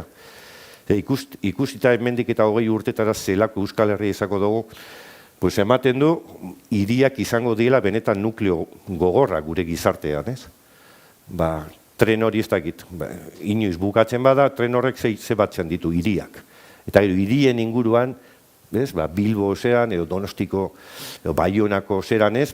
Osea, horien inguruan, nik uste horrek eraban behar gaitula, pentsatzera hirietaz, hizkuntza klabean, ze ezaugarri ditu, eta baliagarria da hizkuntza politika orokorra hirietan, edo pentsatu behar dugu zerbait, ez? Gero, arnazguneak babestu, arnazguneak sendotu, arnazguneak zabaldu, eta hori normaltasuna, naturaltasuna ere eman, sententzia behar kolokan jarri dute guzti hau, ez? Komunikabideen arloan gidoia aldatu behar dugu erabat, gidoia aldatu. Eta gero, unai komentatutakoekin erabat konforme, ez? Nafarroako sonifikazioarekin hautsi behar da, Nafarroako sonifikazioa diseinatu zuena, asmatu zuen, euskara, erabat baztertzeko hegoaldetik. Eta horrekin bukatu behar da, luzeegi junda hau. Eta joite zaitu ofizialtasuna zerri behar dela Nafarroa osoan. Eta baita ere, eta iparraldean, lehen esandakoaren hildora, honekin jabukatzen dut, euskararen ezagutza orokortu beharko litzateke eskola bitartez, orokortu, eta beti gorako prozesu horiek abiatu, eta horiek bai iruditzen zaizkit, ez dakit, hola, egin beharrekoa benipen. Denbora aurrera doa, galderarik baldin baukazue, aurrera. Mikrofonarekin, mesedez. Bai, kaixo egunon, benetan interesgarra izaten ari da, esaten ari zaten guztia. Ni luzatu nahiko nizueke galdera bat, zuk kontatu duzunaren bidetik, Inigo, esan duzu lortu behar dugula botere legegileak eta beterazleak berreskuratzea hizkuntz politika egiteko eskumena, ez? Gaur, momentu honetan, epaitegiek bere egin dutena eta aurrera ematen ari direnak, ez? Gainera, euskararen kontra, biztan dagoenez. Hauzia da, nidakan sentsazioa da, hori gertatzen ari dela, izugarrezko impotentzia dagoela euskaldun, euskaltzalegoaren artean, ez? Herritarroak ala bizi dugu, euskalgintzak ala bizi du, uste dut, eta instituzio euskaltzalek ere ala bizi dutenaren sentsazioa daukat, ez? Ordenantzak egite dituzte edo kontratu bat egiten du udal batek, epaitegia dator, hori atzera botatzen du, honenean protesta bat egiten dugu, eta azaroaren 4 kalera aterako gara manifestazio jendetsu batean, baina ondorenean zer, nola egin, ez? Zu plantatu duzun erronka hori, ez? Nola hartu instituzioek, euskal instituzioek, eskumen hori nola berreskuratu, hizkuntz politika egiteko eskumena nola berreskuratu, ez? Bai, kezka hori nik ere somatzen dut. Hala ere, ezke lehen ideia, ez dago alternatibarik, Ez dago alternatibarik. Zerbait egin behar da. Zin gaitezkena da, horrela gelditu, hori bat. Gero beste ideia bat. Euskararen gaia ez da gai administratibo huts bat, hau gai politiko bada. Eta zentralidadea duen gai politiko bat gure gizartean. Eta iruditzen zait, horren kargu egin behar diela politiko, gizartea erabat konforme nago zure zeakin hausnarketarekin, gizartean badago gai hau, eta erabat azaldatuta gaude. Nola da posible, epaile batzuk ahalmen politikoa, hizkuntza politika egiteko ahalmena desjabetzea. Desjabetu gaituzte. Ez dago. Zineotxiek eta alkatek eta deitzen digute, esan ezin jo, posiblea dugu kontratuaren ejekuzio baldintza modura jartzea, hizkuntza eskubideak errespetatu behar dituela enpresa honek. Zalantza hori sortzen dira, klaro jarri behar diela, aurrera egin behar da. Aurrera egin behar da, ez dago alternatibarik. Baina, hala ere, nik uste politikoi bai eskatu behar zaie seriotasuna gai honekin. Seriotasuna, gaia larria da, eta ez behira, gai politikoa da, beraz, negoziazio politikoetan gai hau egon behar du. Negoziazio politikoetan egon behar du. Eta berriztu nahi bada zea politiko bat, Estatu Espainiarrarekin gai hau egon behar du. Eta gero, legebiltzarkidei eskatu behar zaie,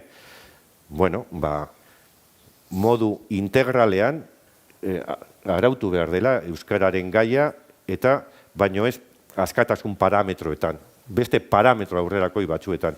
Zaitek euskal gizartea, irudikatzen dugun euskal gizartea, hemendik urte batzutara, euskarak izan behar duen naturaltasun eta orokortasun hori, hau da momentua planteatzeko. Baina hori egin behar da zuzen, eta egin behar da legebiltzarreko legeen bitartez eta konsensu politiko berrien bitartez. Eta hori da bide bakarra, bai maila politikoan, zen maila legalean, legislatiboan, aurrera pausuak eman behar dira, eta hori, gizartearen zeran, gizarteari jarraiki, eta gizartean nik uste dut, bere zerak egingo dituela, eta orain politikoen txanda da. Politikoen txanda da, baina politikoen eman behar diote honi daukan garrantzia. Bai, benetan guztiz interesgarriak iruditu zaizkit, egin dituzuen kritikak, eman dituzuen irizpideak, eta baita ere nola baiteko proposamenak ez da. Jardun zarete batez ere, Nafarroako edo EAEko administrazioen aldetik, ez da? Hau da, eta hori da importantean aseguruzko, ze Euskalderri, Euskalduna, azkenean Euskaldunok egin beharko dugu, ez da? Baina beste orduan hori dena esan da, eta benetan gogo zentzun ditu dela zuen interbentzioak esan da, zera bat beste ikuspegitik zerbaitek aldetu nahi nizueke, hau da, Madrilen euskera ofizial du, euskera erabiltzen, parlamentuan erabiltzeko neurriak hartu dituzte, ez da? Baina importantea ez da, han euskera erabiltzea, balio simboliko izan dezake, eta politiko ere nahi baldin bada, baina importantea da, instituzio estatalek, hau da, estatuak bere instituzioetan, euskera erabiltzea Euskal Herrian. Nik uste alde hortatik importantea, alde hortatik nola dagoen situazioa, zer egin daitekeen eta zer egiten ari den, jakin nahi nuke zerbait.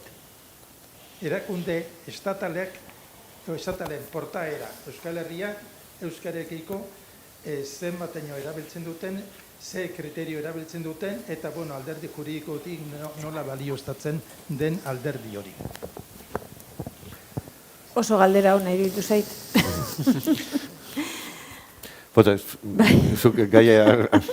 Zuk erantzuzik. A ber, iruditu zait, justu aste honetan egon gara aztertzen, ze oinarrietan, ze oinarriak erabilituen Espainiako Kongresuak hizkuntza aniztasuna onartzeko. Eta esaten du.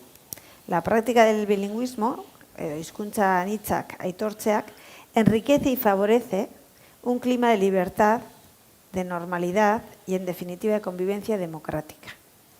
Hoie dira hiru argudio, erabiltzen direnak Espainiako gortetatik, esateko hemen erabili alda. Baina ez hemen, gorte nagusiak, estatu osoko ordezkariak dira. Beraz, egia bada, eta nik bat egiten dut, adierazpen honekin. Gure hizkuntzak normal erabili ahal izatea, erakundetan eta gizartean oroar, askatasun giroa, eta batez be, errespetuzko giro bat sortzen da. Bestela ere ikusi dugu, jadanik zer gertatu zaion Urkullu lehendakariari berari. Erakunde ekitaldi instituzional batean, euskera erabiltzagatik, zenolako errespetu falta somatu izan duen, erakunde baten, herri baten ordezkari bat danak.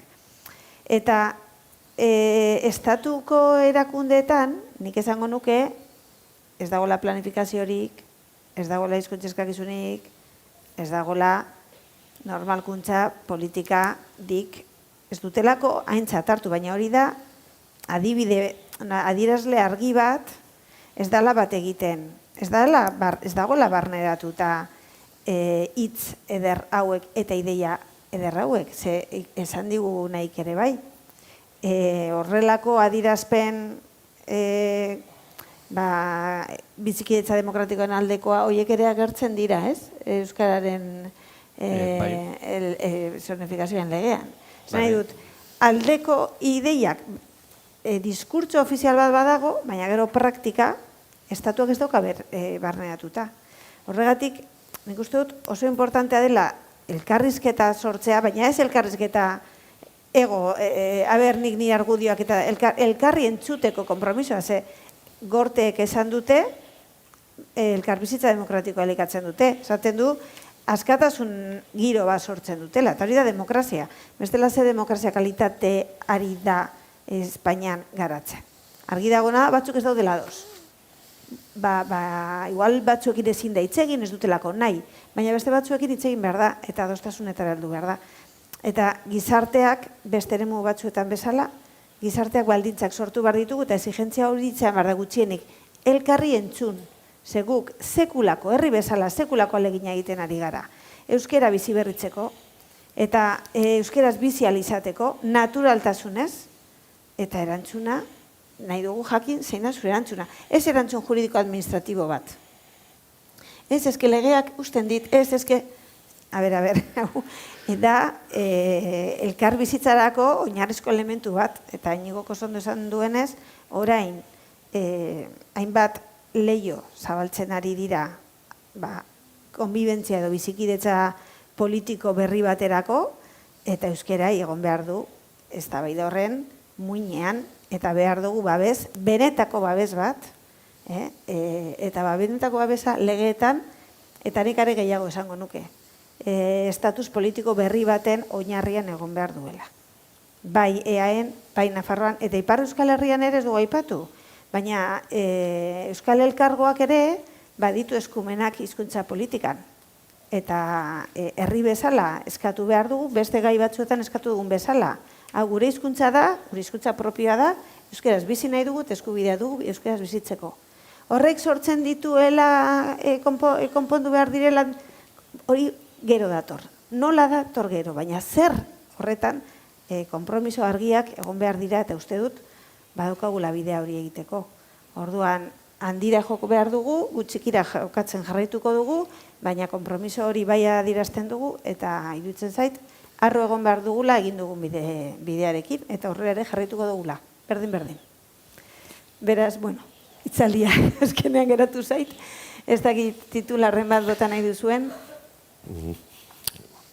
edo ja bota du nik jadan, geratu da.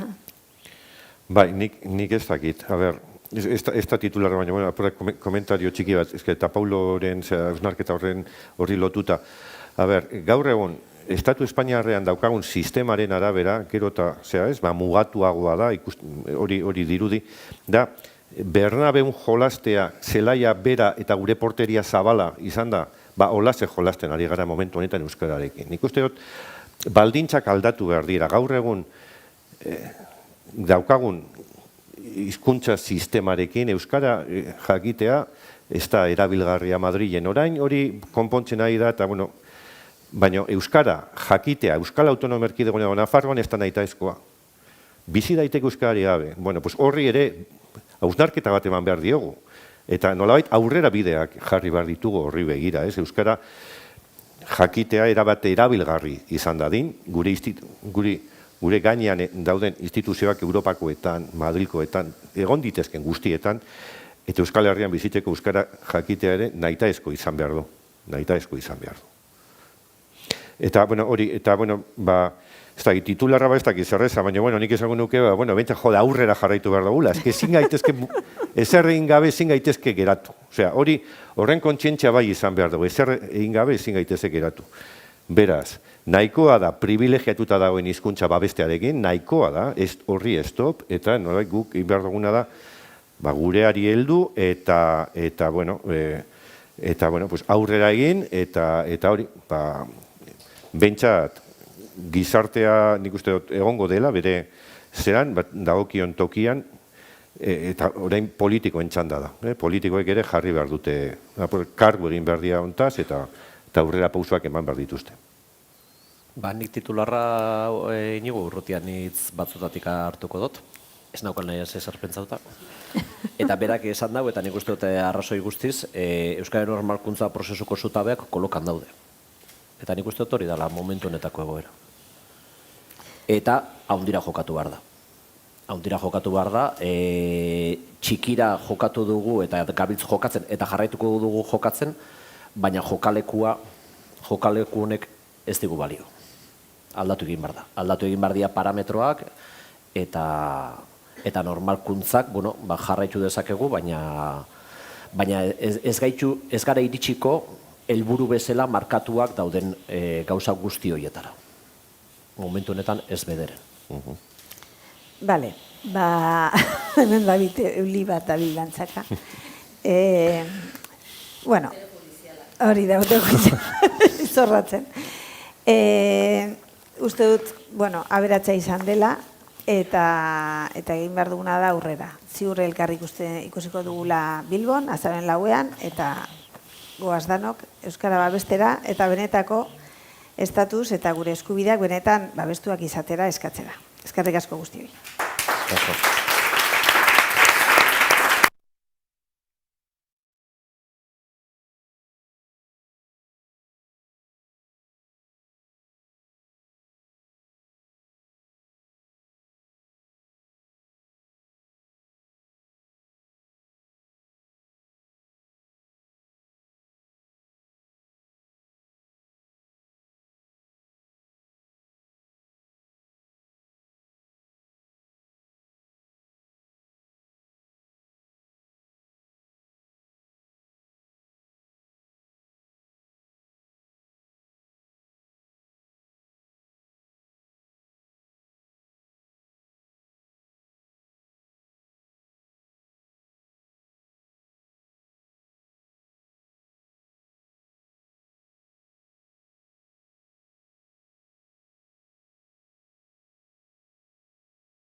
Inguruari ekingo diogu orain. Pixka bat, planteamentua jardunaldi edo mintegi honena izan da lehendabizi Euskal Herriko zorua bera aztertzea, ze jokaleku dagoen, Aldapangorako Bernabeu bat marraztu digu Inigo Urrutiak, baina pixka bat nahi izan dugu baita legediaren aldetik eta hizkuntza eskubideen arloan komeni izaten delako, ezta? Begirada altxatu eta nazioartean ere zer gertatzen ari den, ze jokaleku dagoen ikusi, eta gainera gero saiatuko gara hori berriro ere nolabait Euskal Herrira ekartzen edo Euskal Herriko begiradetatik eta Euskal Herriko esperientzietatik elurrera ekartzen. Hor, hasi ginenean pixka bat ez, nazioartean momentu honetan zelanketa egiten ari diren eta hurbilenekoetan, eta hori denok horren jabe gara ez da, Espainiako estatuak berak edo Frantziakoak zer jokaleku estu uzten digun ez guri bakarrik, baizik eta beste batzuei. Eta jakin genuen, Katalunian ari direla, ez? Lanketa bat egiten, pixka bat hizkuntza eskubideak giza eskubide gisa kategorizatzeko lerro horretan. Hau da, guk badakigu, barneratuta daukagu eta hala esaten dugu, askotan esaten dugu gainera, eta ez esan bakarrik hala bizi dugu, hizkuntza eskubideak giza eskubideak direla, oinarrizko eskubideak direla, gure gorputzak zutointzen dituzten eskubideak direla, baina gero horrek legediaren itzulketan utxunen abarmen batekin topo egiten dugu. Baina hori Katalunian horren lanketan hasiak dira, eta horren berri emateko eta gainera kasu zehatz batetik abiatuta, Benet Salellas legelaria daukagu gurekin. Benet Salellas filologian eta zuzenbidean lizentziatua da, hizkuntzalaritza eta legelaritza biltzen ditu beregan, politikan ere ibilia, abokatua mugimendu sozial askoren defentsa arloan aritutakoa, bai mugimendu ekologista etxebizitza arloan errazializatuekin, eta baita ere prozesarekin lotutako auzietan, Jordi Kruxartena tarteko. Baina kasu honetan dakargu hain zuzen ere, hizkuntza eskubideetatik abiatuta kategorizazio hori nola egin lantzen ari delako Canet de Mar eskolako, hor bakizue egontzela, hauzi egontzela ez, atzokoa da ez, horri buruzko azken epaietako bat nola behartzeko eskola hori 25% gazteleraz ematera. Bera hortik abiatuko da eta horren irakurketa egingo digu. Benet, egunon, ongi etorri. Bueno, he tratado de hacer tu presentación lo mejor posible.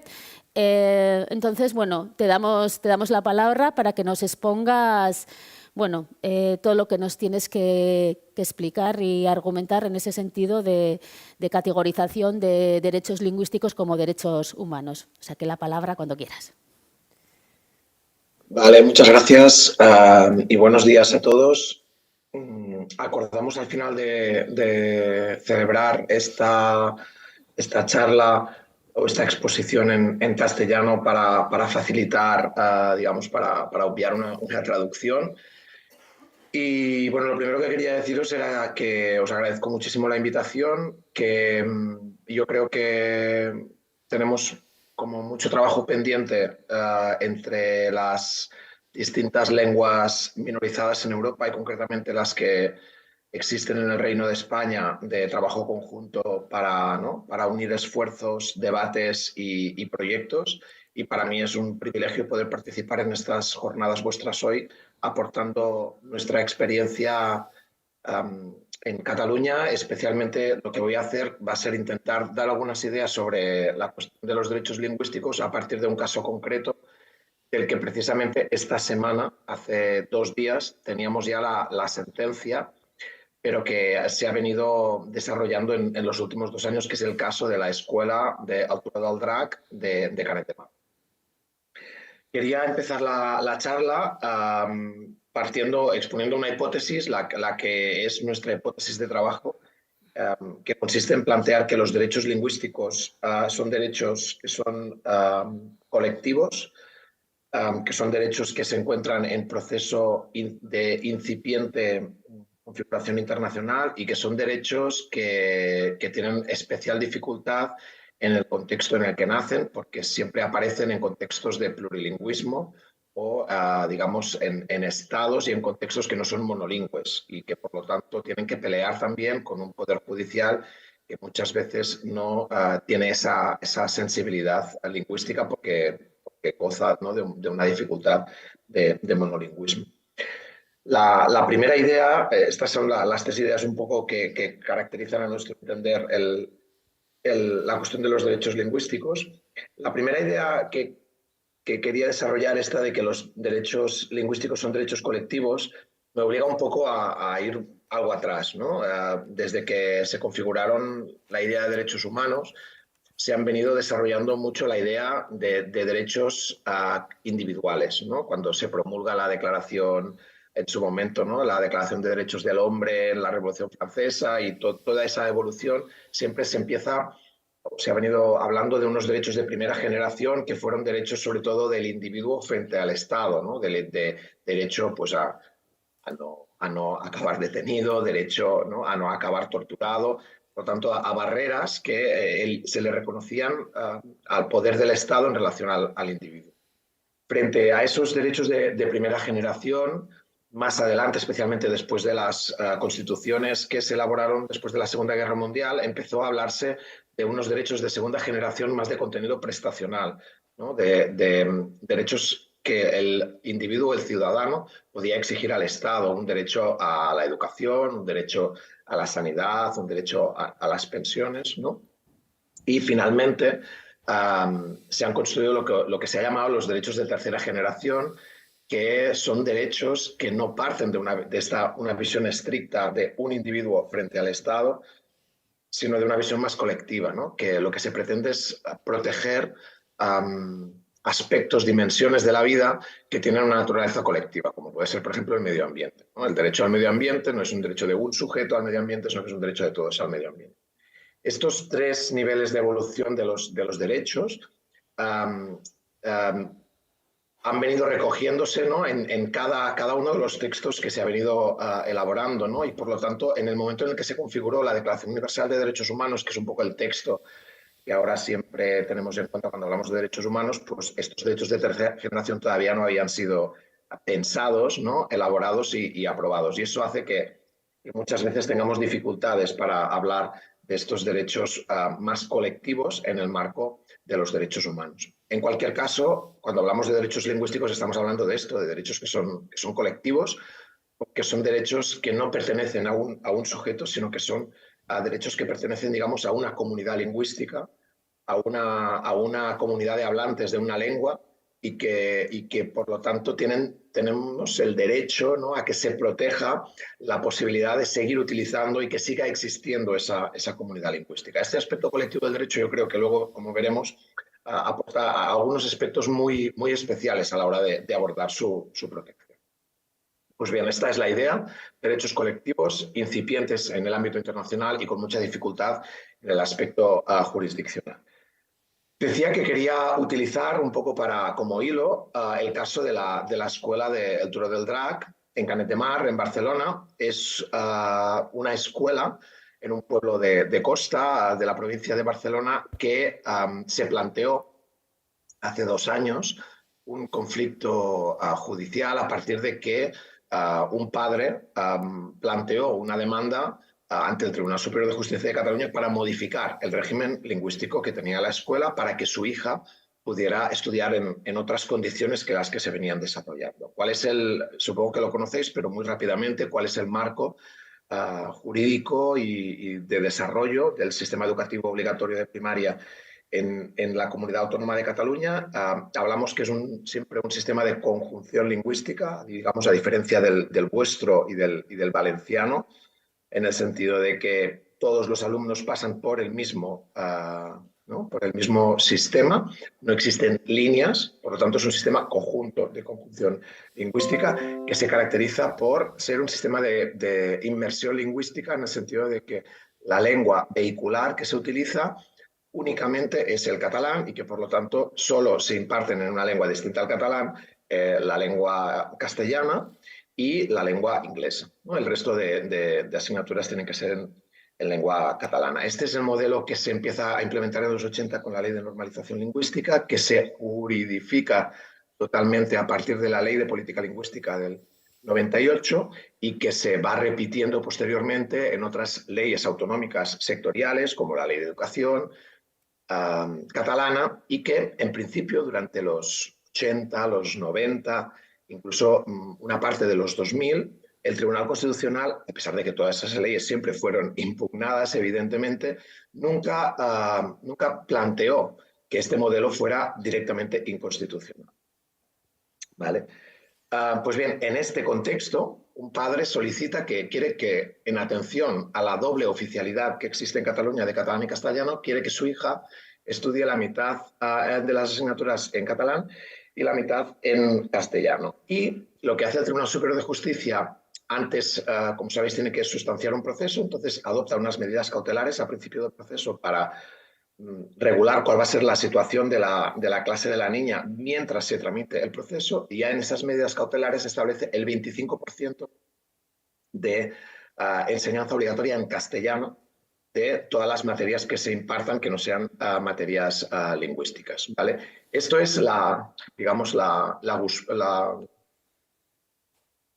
¿cómo se llama esto? Cuando prende el fuego, ¿no? Digamos, la chispa, ¿no? Que enciende el conflicto, porque hasta ese momento, a pesar de que este señor había estado discutiendo con el Departamento de Educación y que había judicializado el tema y el Departamento de Educación de la Generalitat estaba en el procedimiento, nadie había comunicado nada al resto de los padres, y es a partir de que se acuerda este 25% obligatorio que el resto de padres del curso en el que está inscrito esta niña pues deciden organizarse y oponerse judicialmente a esa medida, ¿no? Y allí es donde entro yo por una petición de la Asociación de Familias de Alumnos de Cataluña y también de Òmnium Cultural, y es cuando decidimos, porque esta situación se había dado en otras escuelas, pero es la primera vez que decidimos que el resto de padres participen en problematizar, ¿no? Y en conflictuar esta situación. Bien, ¿cómo argumenta el Tribunal Superior de Justicia de Cataluña que se pueda imponer un 25% de castellano si la ley lo que dice es que tiene que ser íntegramente en catalán? Pues bien, utiliza lo que nosotros llamamos una interpretación ideal, en términos de idea, ¿no? De lo que es el régimen de doble oficialidad lingüística en la Comunidad Autónoma de Cataluña. ¿Y eso cómo se construye, ¿no? Básicamente es una derivación o una aplicación muy ideológica de cómo se entiende que es un Estado que tiene plurilingüismo y concretamente un régimen de doble oficialidad. ¿Por qué? Porque ellos entienden o vienen a construir la idea de que no es posible que el castellano sea oficial en Cataluña y en cambio no esté presente en el sistema educativo. Esta es, digamos, la idea. Esta idea, ¿de dónde la sacan los jueces catalanes? Pues la sacan de una sentencia que algunos dicen que es el origen de todo, ¿no? Pero que realmente ha dado mucho que hablar, que es la sentencia del Tribunal Constitucional cuando derogó parcialmente y reinterpretó el Estatuto catalán del año 2006. Por lo tanto, ¿qué es lo que pasó allí? Que el Tribunal Constitucional planteó que cuando el Estatuto decía que la lengua vehicular de la enseñanza en Cataluña iba a ser el catalán, eso es lo que decía el texto, el Tribunal Constitucional dijo, no lo anulo, pero donde dice que la lengua vehicular tiene que ser el catalán, hay que interpretar que ello no excluye que la lengua vehicular de educación tiene que ser también el castellano, ¿no? Entonces es el Tribunal Constitucional que dice, allí donde dice catalán hay que entender catalán y castellano, ¿no? Planteando evidentemente un rol de legislador, el Tribunal Constitucional, que nadie le había reconocido, ¿no? Pero yo creo que es importante, por lo tanto, que tengamos claro que esta interpretación que hace el Tribunal Superior de Justicia no la hace partiendo de una ley. No tiene una ley que diga que la lengua vehicular puede ser el catalán o el castellano, porque la ley lo que dice es que la lengua vehicular es el catalán. Es una interpretación que hacen los jueces de esa ley, una interpretación que nos parece un poco, digamos, un poco bestia, ¿no? Porque modifica y contraviene radicalmente la literalidad de lo que dice la ley, ¿vale? Pues bien, esta es la interpretación que decimos ideal del régimen de cooficialidad, que además no tiene en cuenta, y algo que vosotros conocéis muy bien, que es la realidad sociolingüística, ¿no? Como criterio de aplicación de las lenguas en el ámbito educativo.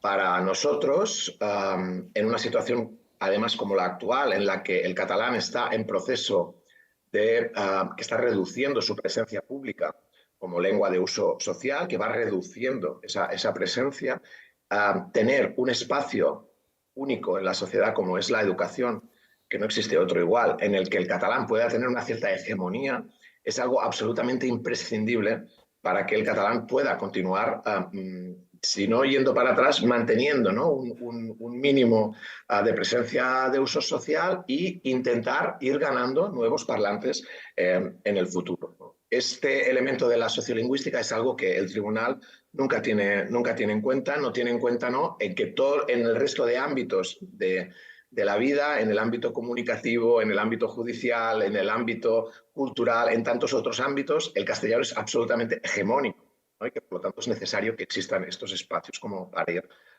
contrarrestando. Bien, ¿por qué el Tribunal Superior de Justicia plantea un 25% y no un 30% o un 70%? Pues porque empieza a buscar, ¿no? A ver de dónde puede sacar un número para aplicar un porcentaje y se atiende a que existe una sentencia del Tribunal Europeo de Derechos Humanos en Estrasburgo que analizaba en el año 68 el modelo lingüístico de la educación belga y ve que allí, en algún momento de la sentencia, se habla de un 25%. Y dice, pues nosotros, dice, esto es lo que dice el TSJ de Cataluña, porque también abro un pequeño paréntesis. En estos estados tan monolingües, los jueces que tenemos no saben ni inglés ni francés. Entonces, cuando tienen que leer sentencias de tribunales internacionales, pues tienen muchas dificultades porque no van nunca a la fuente original. Entonces, esta sentencia que está en francés nunca dice lo que ellos dicen que dice, ¿vale? Pero lo cierto es que, bueno, pues la sentencia del caso belga habla de un 25%. Pues nosotros vamos a aplicar un 25%. Y este es el punto, digamos, ¿no? de problematización de toda esta cuestión que venimos arrastrando. Pero, ¿qué dice exactamente la sentencia de Estrasburgo sobre el modelo belga? Bueno, para mí, dos ideas. Es una sentencia larguísima. Si alguien tiene mucho interés puede ir a buscarla. Pero para mí tiene dos ideas muy interesantes. La primera, que además es una idea que va a ir planteando Estrasburgo en todas las sentencias que ha planteado y resuelto sobre cuestiones de lengua en la educación, es que dice que el Convenio Europeo de Derechos Humanos no garantiza en ningún momento el derecho de los padres a escoger la lengua de educación de los hijos. No garantiza ese derecho, ¿vale? Por lo tanto, Estrasburgo hace un planteamiento clarísimo de derecho colectivo, como decía antes, porque no reconoce que sea un derecho individual, que yo tengo derecho a recibir educación en la lengua que yo decida, sino que es el Estado el que tiene que decidir por otros criterios cómo se rigen en los sistemas en los que hay varias lenguas oficiales. Y por otro lado, lo que plantea esta sentencia es que valida el modelo belga, que precisamente es un modelo inmersivo, ¿vale? En este caso, lo que se discutía era precisamente una legislación que reconocía la posibilidad a los padres que hablaban flamenco, ¿no? de plantear, si estaban en la zona francófona, si 16 unidades familiares planteaban pasarse al sistema de inmersión en flamenco, poder hacer esta transición, ¿no? a pesar de estar en una zona francófona, ¿no?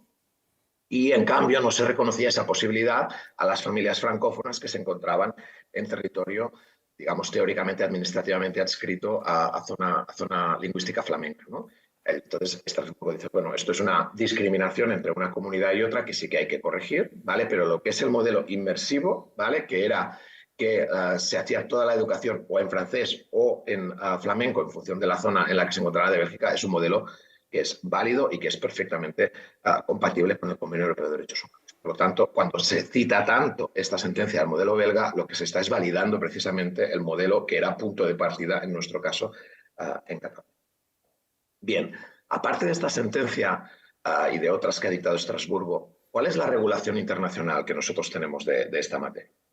Pues bien, ya hemos dicho que en los tratados internacionales de derechos humanos no aparecen los derechos lingüísticos porque son conceptos que se han ido elaborando mucho más tarde. Es cierto que tanto en la Carta de Derechos Fundamentales de la Unión Europea, que es más reciente, como en el Pacto Internacional de Derechos Civiles y Políticos, también es de los 60, es un poco más reciente, ¿no?, que la Declaración Universal de Derechos Humanos, sí que hacen referencia a la necesidad de proteger el multilingüismo y a entender las lenguas como un patrimonio, pero no reconocen derechos concretos, ¿vale? Hacen estos reconocimientos como más genéricos, ¿no?, que sí que sirven para interpretar las leyes, pero que luego no conceden derechos concretos.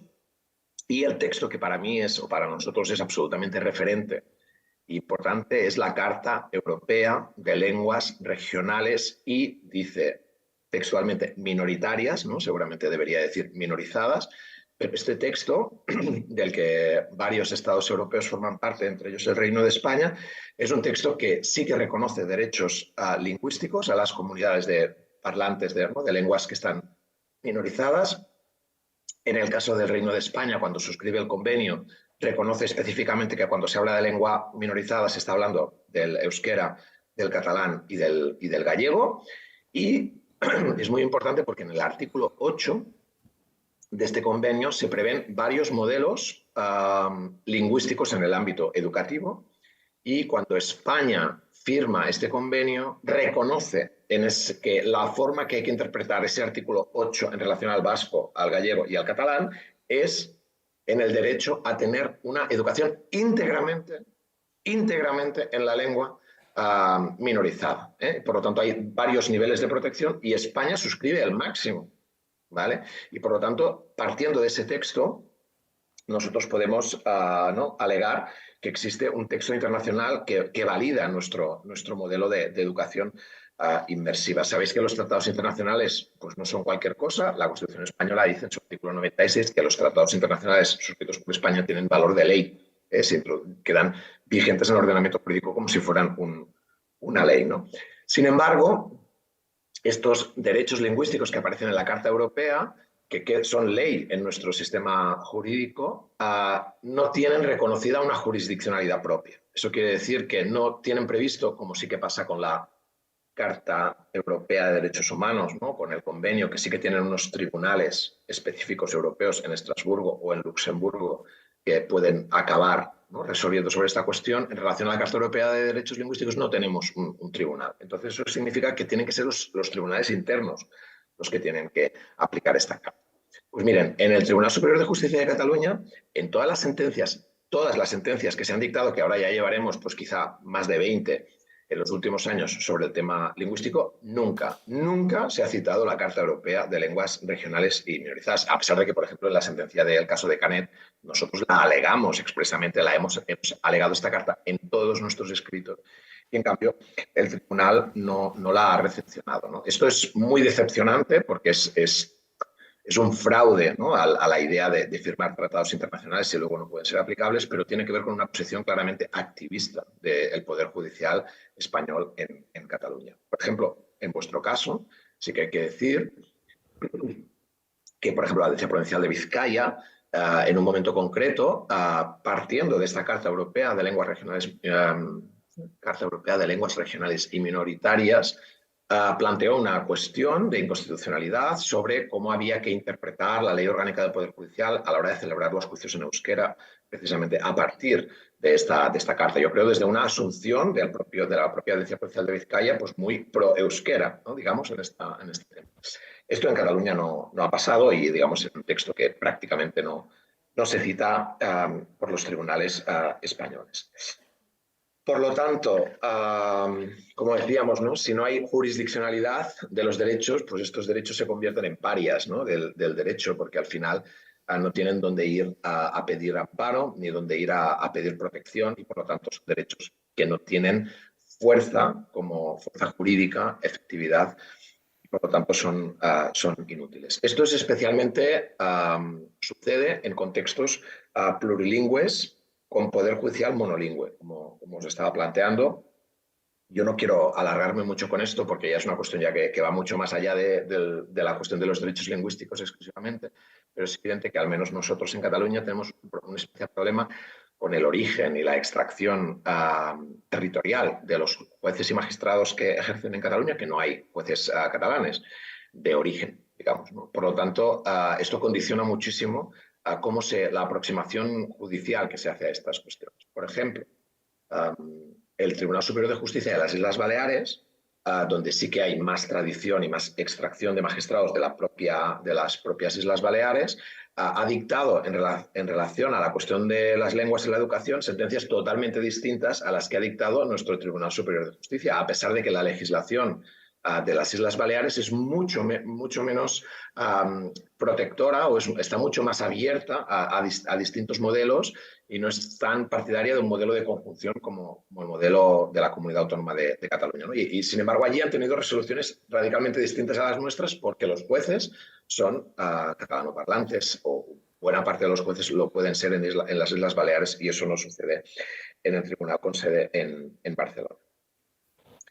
En nuestro caso, yo creo, para dar 2 o 3 ejemplos más, han sucedido cosas como que, por ejemplo, cuando el Parlamento catalán, a raíz precisamente del caso de Canet y otros, decidió hace un año adoptar una nueva legislación en la que se prohibían expresamente los porcentajes, ¿no? Y en la que se revalidaba la idea del catalán como lengua vehicular, este Tribunal Superior de Justicia en Barcelona ha planteado una cuestión de inconstitucionalidad sobre esta normativa que tiene los mismos argumentos que el recurso de inconstitucionalidad que han planteado Vox y PP contra esa misma ley, ¿no? Por lo tanto, se plantea una identidad de visión a la hora de afrontar estos derechos del Poder Judicial con Vox y con el PP. Y otro ejemplo, cuando, aparte de estos litigios por escuelas, tenemos abierto un litigio que es contra todo el modelo, ¿vale? Es un litigio general contra todo el modelo educativo. En ese litigio, en el que solo eran parte la comunidad autónoma y el Estado, como después del gobierno del PSOE, el Estado empezó a relajar su posición en ese procedimiento, al necesitar los votos también de Esquerra para la gobernabilidad en Madrid, entró una asociación a hacer de impulsora de ese procedimiento, que es la Asociación a favor de la Escuela Bilingüe, ¿vale? Que es una asociación en contra del modelo de inmersión en catalán en las escuelas. Y al entrar esta entidad, Òmnium Cultural y los sindicatos educativos y tantas otras entidades pidieron de ser parte también en ese procedimiento. Pues bien, el Tribunal Superior de Justicia aceptó que las entidades a favor, ¿no? O sea, que en contra del modelo de inmersión pudieran ser parte del procedimiento y, en cambio, las entidades a favor del modelo de inmersión no, ¿vale? Esos son elementos, ¿no?, que van demostrando este activismo judicial que tenemos, al menos en Cataluña, y yo creo en el conjunto del Estado, pero especialmente allí en relación al modelo lingüístico. Y acabo, porque creo que me estoy alargando mucho, acabo con dos cuestiones. Una es que, a pesar, ¿no?, de todas estas dificultades, este mes de septiembre el Tribunal Europeo de Derechos Humanos dictó una sentencia que es la sentencia Baliullina y otros contra Letonia, que es una sentencia muy interesante que plantea el debate de la comunidad rusófona en Letonia contra medidas de inmersión lingüística en letón en ese estado, ¿no? Y lo interesante es que Estrasburgo ha validado totalmente esas medidas y en la sentencia, que es de este septiembre, plantea algunas ideas que yo creo que dan a reflexionar a todos los que estamos en situaciones parecidas, ¿no? Por un lado, la idea de que la protección de una lengua que está en situación de minorización pues es un objetivo legítimo dentro del marco del Convenio Europeo y de la Unión Europea, que dice la sentencia es un objetivo legítimo la voluntad de revertir los efectos de la ocupación rusa y, por lo tanto, de estados autoritarios previos, ¿no?, que hayan podido tener una política lingüística determinada y, por lo tanto, revertir esas políticas autoritarias es un objetivo legítimo.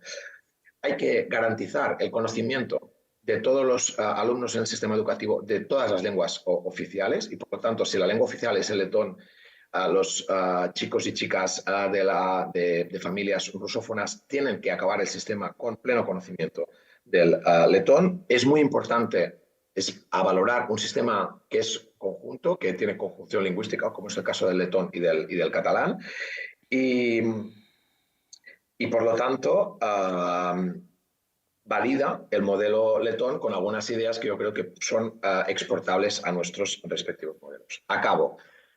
Decía la hipótesis de trabajo y ¿no? Con el caso de Canet y todo esto, ¿no? Estamos en derechos que son colectivos, que son incipientes y que tienen muchos problemas en el ámbito judicial. Sí, pero también tener claro la importancia de la ley, ¿no? Nosotros hasta el día de hoy hemos tenido la ley a favor de la protección del catalán como lengua vehicular y por lo tanto sí, que exista ley o no exista, yo creo que no son situaciones equiparables en términos de derecho.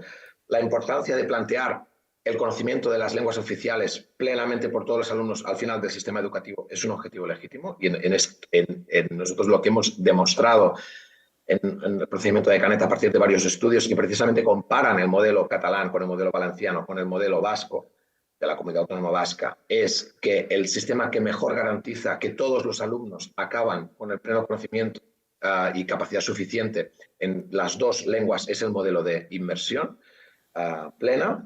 Y, por lo tanto, esta idea de que tenemos, es importante no tanto idealmente lo que es la idea de oficialidad, sino lo que es materialmente garantizar que la oficialidad significa que todos los ciudadanos se encuentran en la misma posición, sin discriminación, al acabar el sistema educativo, es la idea que yo creo que más encaja con nuestro sistema jurídico, con el sistema de derechos humanos y con la jurisprudencia del Tribunal Europeo de Derechos Humanos. Por lo tanto, ¿son los derechos lingüísticos derechos humanos? Pues yo creo que sí.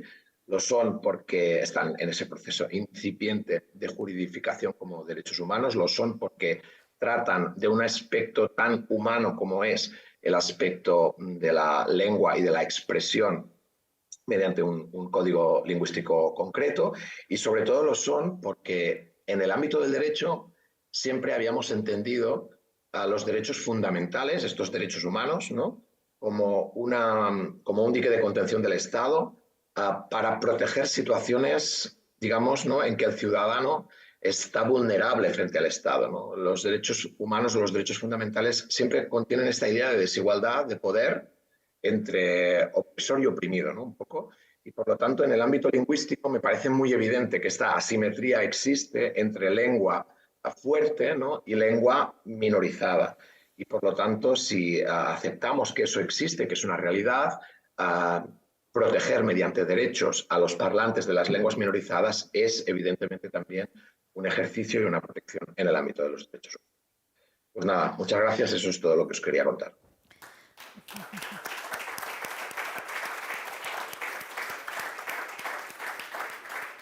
Bueno, igual antes de que se termine la conexión, Benet, eskerrik asko, moltes gracias. Eskerrik asko también por hacer ese esfuerzo de darnos todas estas explicaciones en español. Es lo que tienen los estados y los imperios, ¿no? Que al final nos llevan a estas lenguas comunes, pero agradecido el esfuerzo y una pena que haya tenido que ser así. A ver si una próxima vez te podemos tener entre nosotras y podemos tener un coloquio después también. Beste bat arte, eskerrik asko. Gracias.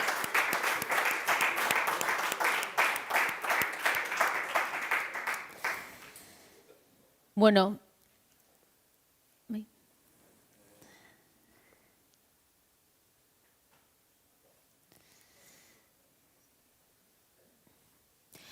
Bai, bueno, pixka bat Benet Saleiasek ekarri diguna, lehen aipatu dudan bezala, borobiltzeko eta osatzeko, beste bi gonbidatu handi dauzkagu hemen, Andoni Barreña eta Paul Bilbao.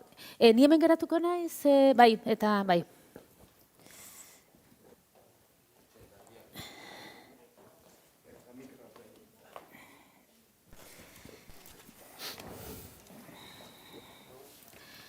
Bueno, egia da pena dela,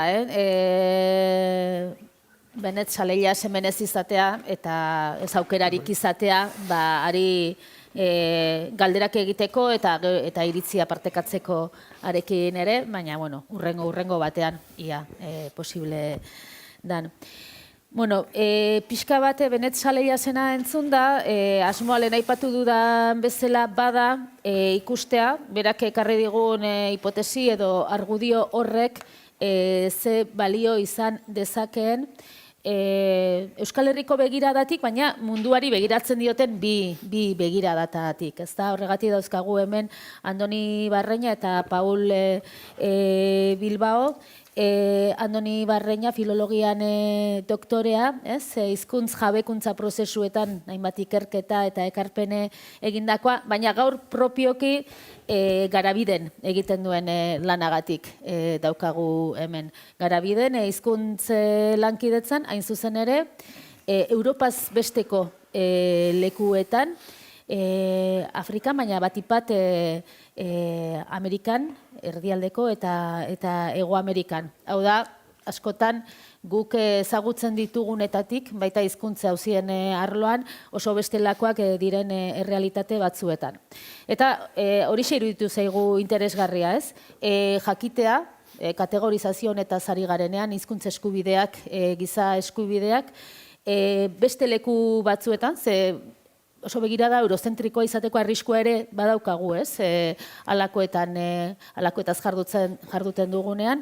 Beste leku batzuetan, hizkuntza eta legearen arteko auzi hori nola bizi den, ze babes edo ez babes dauden, zenbaterainoko garrantzia eta pixua daukan honek guztiak, eta halako proposamen honek, ez, hizkuntza eskubidea, giza eskubide, aterik irikiko hotel lukeen, lehentasuna beste batzuk diren.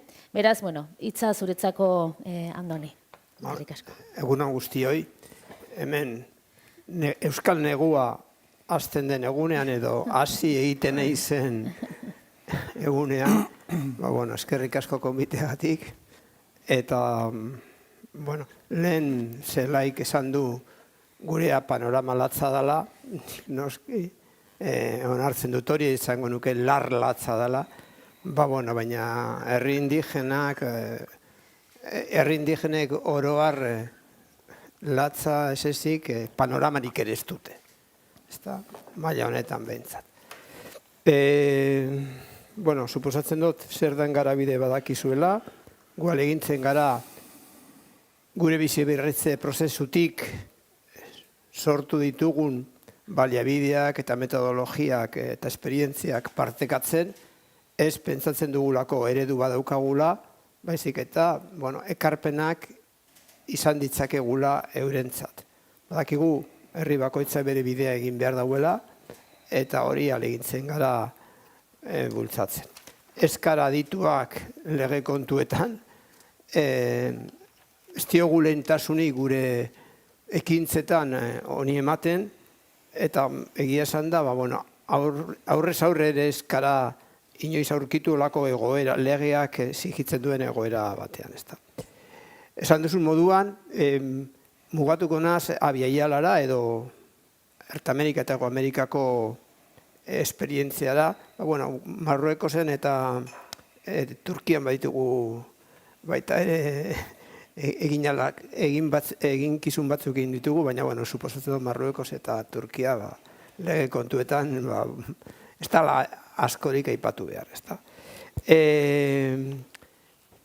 Oso zaila egiten zait baita ere, ordenean generalizatzea nik esan dudan guztia, Amerika guztietara, eta, nire lankide batek esaten zen, Andoni, esaten duzun guztia Paraguairi buruz igual ez da aplikatuko, zalantza ditut, ze gauza bada, Paraguain ofizializatu dan, Guarani izenarekin ofizializatu dan hizkuntza, edo koofizializatu dan hizkuntza eta beste gauza bat da, komunitate guaraniek erabiltzen dituzten hizkuntzak edo ez dakit nola esan behar da. Orduan, aleginduko naiz, Paraguai kentzen, baina beste guztietan, nik uste dut, nahiko egia edo ez dakit nola esan izen daitekena realitatea apur bat argitzen. Esango nuke 70ko eta 80ko hamarkadetan egin ziren indigenen mobilizazioaren arabera zizala indigenen realitatea eta hizkuntza indigenen kontua eramaterango sistema hango legerietara, ezta? Eta ez estatu guztietan, baina bai batzutan. Nik hemen bi adibide ekarriko ditut, konstituzioaren ingurukoak, euren konstituzioaren ingurukoak, eta hasiko naiz Kolonbiarekin, nik gehien ezagutzen dudan herrialdearekin, ezta? Irakurriko ditut zati laburrak, baina, artikulo 7, Kolonbiako konstituzioa 2015koa da. El Estado reconoce, ez ditut itzuliko, el Estado reconoce y protege la diversidad étnica y cultural de la nación colombiana. Artículo 8. Es obligación del Estado y de las personas proteger las riquezas culturales y naturales de la nación. Artículo 9. Las relaciones exteriores del Estado se fundamentan en la soberanía nacional, en el respeto a la autodeterminación de los pueblos y en el reconocimiento de los principios del derecho internacional aceptados por Colombia. De igual manera, en la política exterior de Colombia. Artículo 10. El castellano es el idioma oficial de Colombia. Las lenguas y dialectos de los grupos étnicos son también lenguas oficiales en sus territorios. La enseñanza que se imparte en las comunidades con tradiciones lingüísticas propias será bilingüe. Honek zer suposatu duen Kolonbiarentzat edo Kolonbiako indigenentzat nire ikuspuntutik. Simbologia hutsa baino ez da. Simbologia importantea da, nik uste dut eurentzat importante izen dela hasiera bezala. Baina simbologia hutsa. Adibide bat jarriko dut. Simbologia esaten dudanean. Kolonbiak nahi izan zuen bere konstituzioa hizkuntza indigena guztietara pasatzea, ezta? Itzultzea. Egin zen, uste dut himno nazionala baita ere. Eta, kontatuko dizuet pasadizo bat. Orain dela urte 2 edo 3, lankide batek edo lagun batek, berak ikastaro bat, tailer bat egiten du itzulpengintza eta interpretazioari buruz, eta hor ariketa bat egin zuen eta hartu zuen konstituzioaren nasaiu hizkuntzaren bertsioa eta nasaekin ari denez lanean, irakurri zuten eta inok ez zuen ulertzen. Zu hizkuntza baduzu guztiz, ez dakit, ize agrafoa izen dana, komunitate izen da agrafo orain arte, eta ez dutena egundo ere izan administrazioan sarrerarik, teknizismo horiek, naiz eta maileguak izan, eta ez dira maileguak, eta ezin dira ulertu, beste iztunek ezin dute ulertu, ezta? Beste bi anedota jarriko ditut, nire ustez oso esanguratzua direlako. Nire tokatu zitzaidan 2009an, joko konstituzioa berandukoagoa da, baina aurrekoan ere bazegoen zerbait, genken proiektu bategatik eta proiektu horren babesa Espainiako Kooperazio Agentziak ematen zigunez, nolabait behartuta egon ginen hango kulturako ministerioarekin harremana izetera. Eta harremana jarri ziguten director de asuntos indígenas olako zerbaitek, Moises izeneko batek. Eta arek esan zigun oso argi, beira guk, orain komunitate indigenei hezkuntzaren eskumena eman diegu. Eta zertarako, eta zergaitik, badakigulako porrot egingo dutela, eta orduen guk hartzeko berri do, eta nahi duguna egiteko. Pertsona beragaz aurkitu nintzen 2014an, eta izen zen,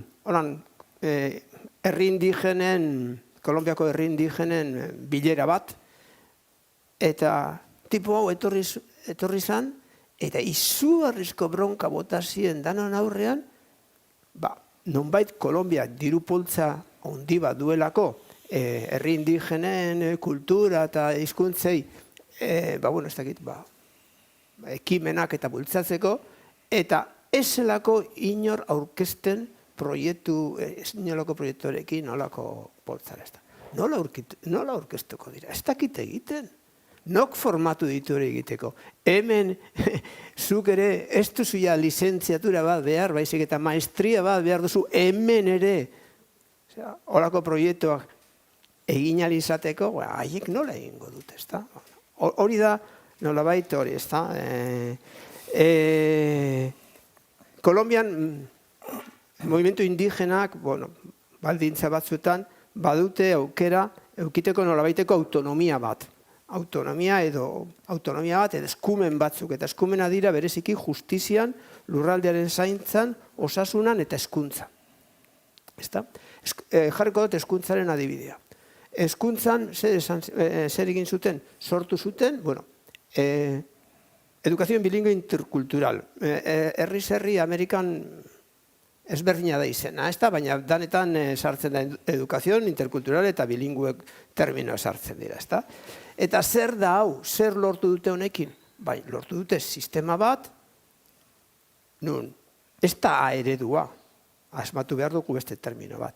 Gehienez erakusten dana, irakasten dana, astero dira 2 ordu gehienez norberaren hizkuntzan, beste guztia gaztelaniaz erakusten da.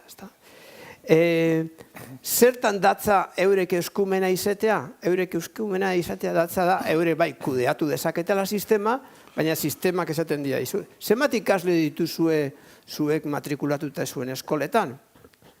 Esan behar dut, lurraldea baldin bada indigenak eta indigena movimentuak nolabait kudeatzen duena, praktikoki eskola guztiak dira indigena kudeatutakoak. Orduan, populazio guztia doala horretara. Ni behintzat ezagutzen dudan tokietan Kolombian. Orduan, segun zenbat ikasle matrikulatzen diren, horren beste diru. Baina ez dago inongo plusik. Orain arte behintzat ez da egon, ez dakit aurten petrolekin gauzak aldatu diren edo ez. Baina orain arte behintzat ez da egon. Eta orduan, hau da, lortu dutena, hau da. Zer lortu dute sistema bat? Esan ezaizu, begira zenbat egiten dugun zuentzat, educación bilingüe intercultural ere baduzue, eta zer egiten da horrekin? Gazteleratu aurrak. Eta hori gazteleratze terminoa ez du nik asmatu, baizik eta eurek, movimiento indigenak, hori nik ikusi dut euren dokumentuetan zaten dute. Hausnarketa bat egiten dute, educación bilingüe intercultural ere buruz, zaten dute, ez, horrekin gazteleratu egiten ditugu gure umeak. Gero hitz egingo da purtsua gehiago. Ekuadorrera joen da. 2008an, Ekuadorren, esaten du, la bandera, el escudo y el himno nacional establecidos por la ley son los símbolos de la patria. El castellano es el idioma oficial del Ecuador, el castellano, el quichua y el shuar son idiomas oficiales de relación intercultural. Los demás idiomas ancestrales son de uso oficial para los pueblos indígenas en las zonas donde habitan y en los términos que fija la ley. El Estado respetará y estimulará su conservación y uso. Gehiago luzatzen da, eta hori. Zer suposatu hornek Ekuadorreko hizkuntza entzat, hizkuntza indigenentzat. Hizkuntzan antzerako egoera. Kenduta, hemen ez dutela autonomiarik, ez eskumenik herri indigenek. 2006an, Ekuadorren esperientzia interesgarri bat sortu zen.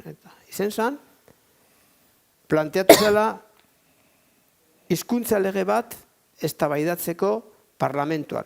Ez dakitaren parlamentua edo zera den Ekuadorrekoa, Eta zirriborro bat egin zen, eta egon zen lehen eztabaida hizkuntza lege bat izateko.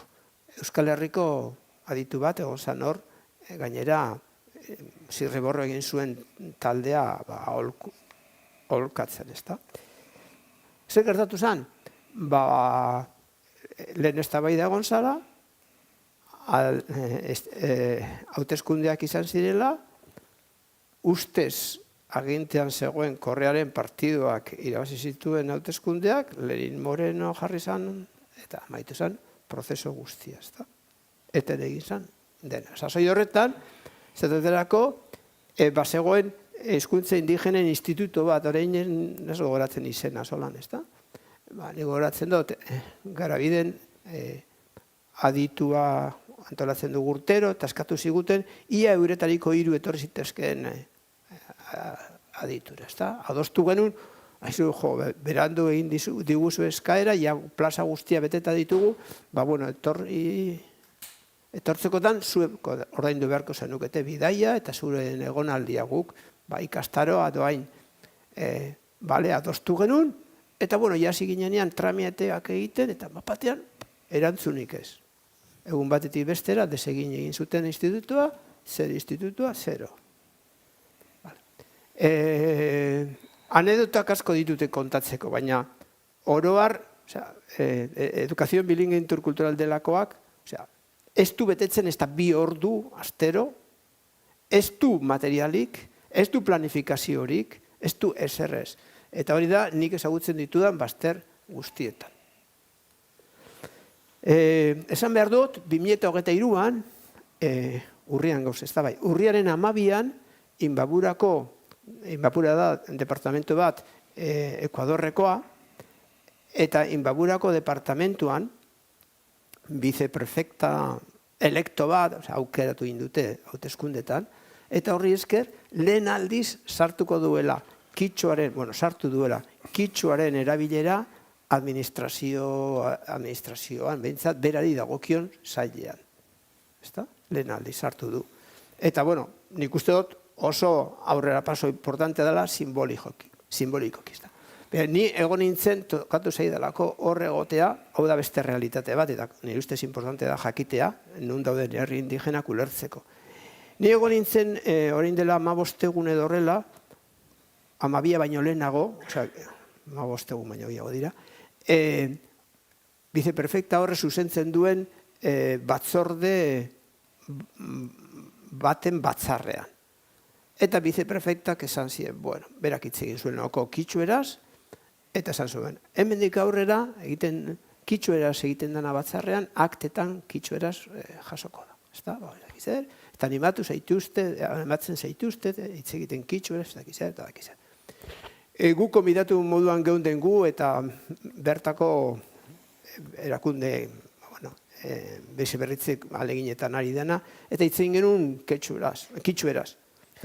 Nik esan nuen, Andoni Barreña naz, eta egunon, punto, ez da.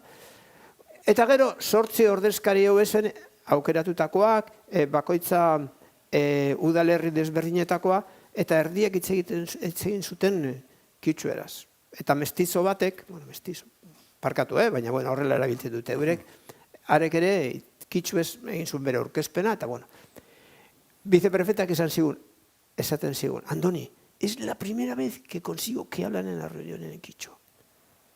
Hau, nire 3. batzarra da, 3 hitz egin duen kitxueraz, esaten diet, eta esaten zidan berak. Hauek, hemen dauden, 3 dira movimentu indigenetakoak, dira kitxuaren aldeko porrokatuak, baina ez dute irudikatzen euren buruan, hau danik espazio bat kitxuera erabiltzeko. Hori da dagoen egoera, ez da? Guatemalako saltatuko dut, nik uste dut berandu nabilako, baina irakurri nahi dut gauzatzo bat, Mexikoko mije batek, Jasnaia Aguilarre, badoko liburu interesgarri bat, eta da mije hizkuntzaren aldeko borrokatua, berak esaten dauena, como una respuesta a este afán castellanizador, se creó después un sistema de educación indígena con escuelas bilingües en las que se pretende respetar la lengua materna de los niños. Sin embargo, su actual funcionamiento deja mucho que desear. Es común que los maestros, aunque cumplan con el requisito de ser hablantes de una lengua indígena, sean asignados a una población que habla una lengua distinta. En el mejor de los casos, solo utilizan la lengua indígena mientras los alumnos logran castellanizarse. A eso se le llama escuela bilingüe indígena en México. Las lenguas indígenas casi nunca son utilizadas como lenguas de instrucción. Hau oso sistematikoa da esaterako Guatemalan. Naiz eta jakin hizkuntza indigena bat, ez doa bere hizkuntza hitz egiten den eskola batetara. Ez dakit zenbat denbora gehiatzen zaizea? Pare bat minutu bai. Gaztelera da, esango nuke, gaztelera da ofiziala, teorian eta praktikan. Gaztelera eta gazteleratzea direla estatuen helburuak. Konstituzioetan aipatzea nik aipatu doana positiboa da. Indigenak horrela ulertzen dute, positiboa dela. Eta horren argumentazioetan sarri erabiltzen dute, konstituzioetan jartzen du ezakizeta.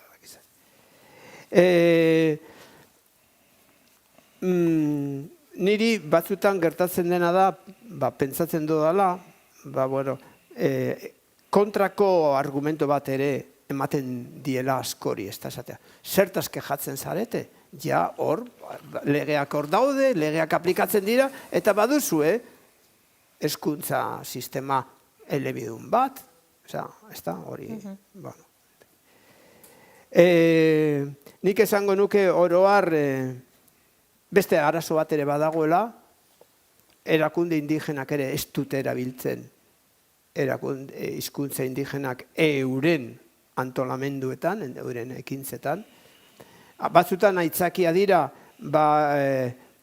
lurralde berean bat baino gehiago erabiltzen direla, eta orduan komuna, unlima darikatu da. Bai, ez du joan nahi.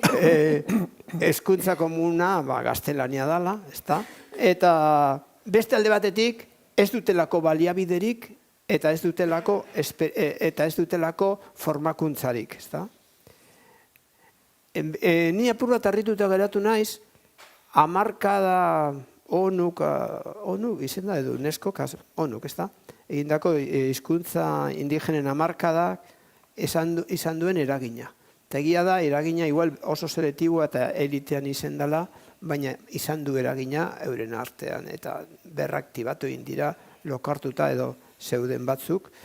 Eta, karo, orduan esaten duzu, horako gauzak positiboa dira?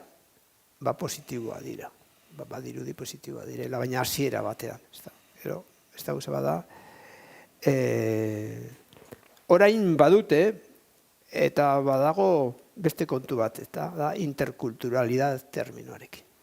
Eta interkulturalidad terminoa erabiltzea da gaztelaniatzeko beste bide bat. Ze interkulturalitasuna egin behar da gaztelaniaz, ezta? Eta konturatzen ari dira.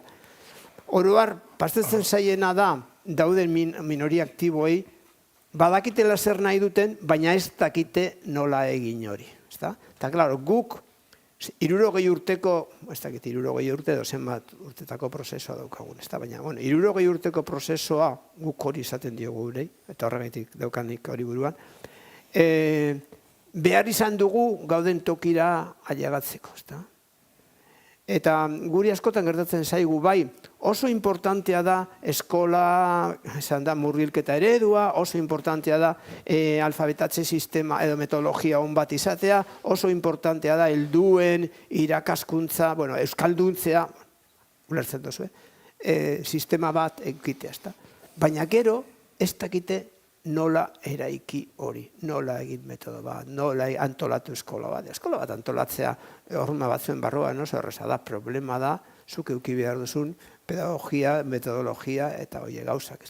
Nola eraiki batez ere, inoiz administrazioan, inongo sarbiderik izan ez duten hizkuntza batzuk. Askotan deskribatuta ez daudenak linguistikoki. Ez dutenak askotan material, estegi potroso bat ere ez. Horrek ez dute behar bakarrik legea, behar dituzte. Bitartekoa, baliabideak, behar bada lege hauek garatzea, eta ez dakitzen gauza gehiago. Baina batez ere, baliabideak eta formazioa. Eta hor behar gaituzte. Eta gainera, nik esango nuke gauza bat gehiago. Ez dakite. Azken hau ezin da. Lasai. Behar gaituzte gu, euskaldunak, eta badakizu zergatik. Europatik hizkuntza romaniko batzuk gure egoeretan daudena, katalana, gallegoak, edo beste hizkuntza indoeuropeo batzuk gure egoeretan daudenek dituzten esperientzia positiboak interesgarria direlako. Baina gu daukagu eurekin beste lotura handi bat. Eta da, gure hizkuntzak oso distantzia handia duela tipologian. Katalanek neologismoa sortzerakoan oso errez dute. Edo joten dituzte beste hizkuntza erromanikotara, edo jotzen dute euren proto hizkuntzara latinera. Baina guk ez daukagu hori, eta euren hizkuntzak ere ez. Eta gure esperientzia askoz be interesgarriagoa da.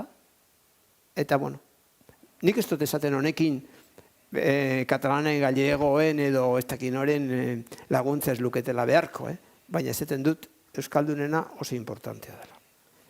Bueno, beste barik. Bueno, Andoni, eskerrik asko, nik uste dut oso begirada interesgarria dela, gero berriro helduko diogu, eta gaina giza eskubideen kategorizazio horretan hau guztia nola txertatu, planteatuko dut, elkarrekin solasean arituko garenean. Gu defendatzen dugu, hizkuntza dela oinarrizko eskubide bat, eta talde, eta giza taldeen eskubide bat, hori argi dago. Bai, dudarik gabe. Ez, baina, pixka bat, gero planteatuko dizut.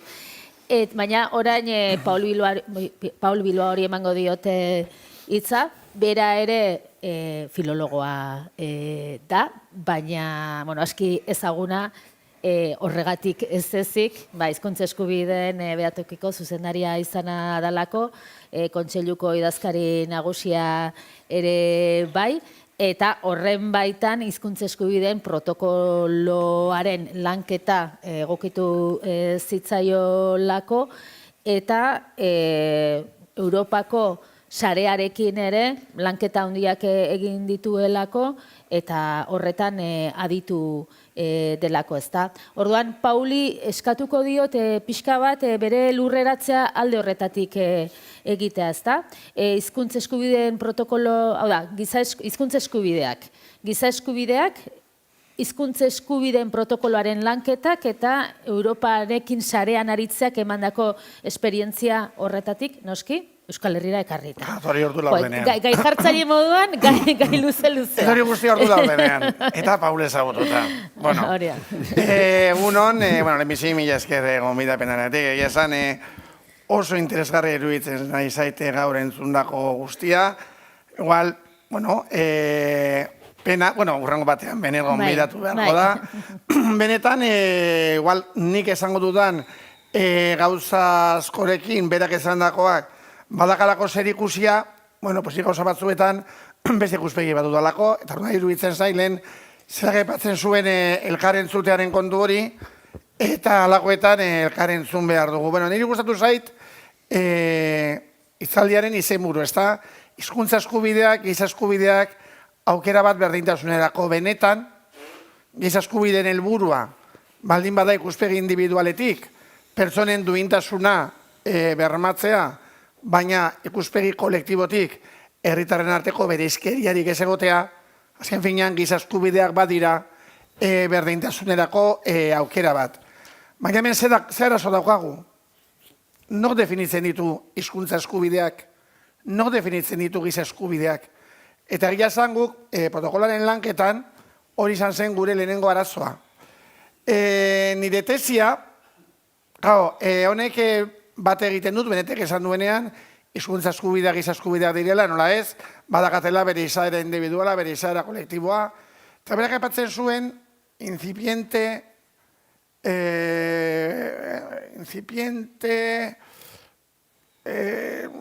nolabait, ikuspegi juridikotik, hobetzen ari dela kontua. Eta nik hor ez dut bat egiten. Ez dut bat egiten, ez zareko iruditzen benetan, torregatik jarri dut nire tesian, gaur egun Europa mailan hizkuntza eskubidea, giza eskubideen baitan kokatzeko nahikoa babes eta aitortza dagoenik. Egon daitezke epai batzuk, baina normalean erreparatzen badiegu epai horiei, berak aipatu du, Letoniako adibidez, ez datu hizkuntzez ari gara. Ez garari hizkuntza gutxitu ez garari berezko hizkuntzez. Noski erabili behar direla, noski hoie guztiak geure egin behar ditugula, baina, ez da spoilerra, hizkuntza eskubideen kasuan, normalean, arazo ez da izaten hizkuntzaren gatiko babesa. Arazo izaten da hizkuntza zehatz baten gatiko babesa. Alegia, zein hizkuntza zari garen, hor kokatzen da benetako gatazka. Hortaz, nik nire tesi hau berresteko esaten dut, nazio batuen mailan, ez delagon benetan azken urteetan, hizkuntza eskubideak, giza eskubideen barruan kategorizatuko dituen inolako adierazpenik. Garrantzitsuena, agian izan da, nazio batuek argitaratu zuten herri indigenen adierazpena. Baina, claro, Europa mailan indigena bakarra samiak dira. Claro, horrek balio izan zuen munduaren zati bateri, baina munduaren Europa, ja, gure Europa zentrismotik, gure kontinentean, indigenen aitortza dakaten komunitate bakarra, samiak dira, orduan horrek ez zigun balio. Eta gauza berak gertatzen da, UNESCO-rekin eta barrekoekin. Ez dagoen benetan, nire ustez, jauzi bat horren baitan. Honen hausnarketa egin du benetek, nien azartuko, gaur egun ze mekanismo dagoen nazio batuetan, hizkuntzai dagokionez, berak aipatu du, ni bat egiten dut, eskubide zibil eta politikoen nazioarteko itun, alegia behin, bigarren belaunaldiko eskubideak definitu zirenean, hor nolabait jaso zirela, ez, jaso zela berdintasunen aldarrekapenak jaso zela, hizkuntza diskriminazioa debekatzen zuela, nolabait herriek badutela, gutxiengo badutela, beraien hizkuntza erabiltzeko eskubidea, baina berriz ere jotzen dugu betiko horma. Zein hizkuntza ari gara? Hemen jasotzen da, herritarre badutela, babes judizial eraginkorrerako eskubidea. Nik, Hego Euskal Herrian, kasu bakarra ezagutzen dut, agian zue gehiago ezagutuko dituzue, non artikuloa berabili zuten herritar batzuei, eta kasuetan zen interpretea aitortzeko. Zazan Nafarroan, oen dela 25 urte, hor Gartzainen egon zen, bian aie, egin zuten ausojo bat, halako kontu bat. Karo, epaitegira heldu ziren, eta interpretezari gara, Eta orduan epaiak esan zuen, egia da, herritar hauek, ez dagate gaztelaniarako gaitasunik, zekaro gure kasuan, konstituzioak, ezartzen digu gaztelania ezagutzeko derrigortasuna. Orduan, karo, hau guztia diluitzen da. Gu badakagu derrigortasun bat gaztelania jakitzeko. Eta kasu hartan, egia da, Gartzaingo herritar horiek, ia elebakarrak ziren. Eta orduan aplikatu izan zitzaien artikulu hau. Orduan, eta gero beste guztiak. Ez nahi dut, ni benetan, uste dut hor badagoela gabezia handi bat. Oraindik ez dagoela mundu mailan konsiderazio bat, hizkuntza eskubideak giza eskubide konsideratzeko. Eta hortik dator, nire ustez, bi sailak ere egin dira gizarte zibiletik konsiderazio horiek egiteko. Nik bai, gustatzen zait esatea hizkuntza eskubidea berez, lehenbizi ikuspegi akademikotik landu zirela. Horre, Tobias Kundagangaz, Robert Philipson, beraiek jarri zuten mahai gainean hizkuntza eskubideak badirela.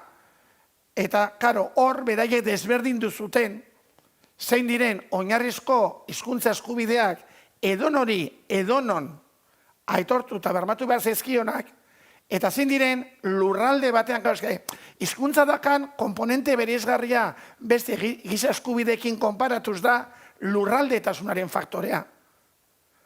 Gu beste eskubide batzuekin jokatzen badugu, horiek dira unibertsalak. Hizkuntza eskubidea badakate beralde unibertsala, baina badakate alde bat dagokiona lurralde batean. Alegia, nik ez dut eskatuko Alemanian administrazioan euskara sartatua izatea.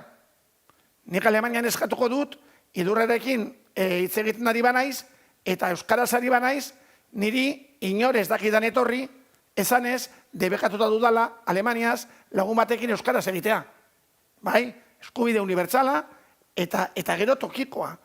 Eta orduan akademiatik etorri zen, nolabait, banaketa hori. Baina banaketa hori, tamalez, nire ustez, nazioarteko instituzioetan ez da asumitu. Eta hor dakagu, bestetik Europako Kontseilua.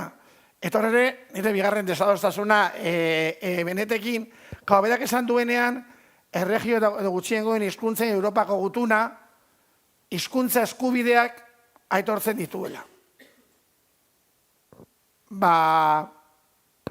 Nik horrekin, bera jurista da ni ez, baina nik ez du, ez dut bate. Ez dut bate egiten, ez duelako berez jasotzen hizkuntza eskubide. Alegia, ez du esat, hizkuntza eskubideen aitorpena baldin bada nire ustez, esan beharko luke zein diren hizkuntza eskubideak.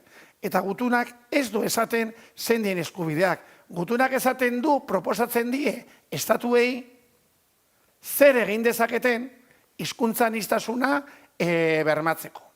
Orduan, gutunak baditu nire ustez elementu positiboak, baina berak aipatu dut, hori da gutunak dakan gabezia, konpromisoa direnez, konpromisoa betetzen ez bada, zuk ezin duzulako Europako giza eskubideen auzitegira. bestearekin, gutxiengo nazalen babeserako hitzarmen markoarekin, hori nigo esango du, baina aukera gehiago egon litezke. Baina eske horregatik, hau gutun bada eta ez da hitzarmen markoa. Hain zuzen ere, hizkuntza beti kategorizazio txikiago izan dalako. Eta bestetik, askotan gutuna aipatzen dugu, baina gogoratu behar dugu, gutunaren elementu nagusienak ez direla aplikatzen Nafarroako eremu zabalenean. Estatuak erabakitzen du non aplikatu zer. Espainiako estatuak erabaki zuen gutunaren artikulu potentenak aplikatuko zituela euskara ofiziala den eremuetan.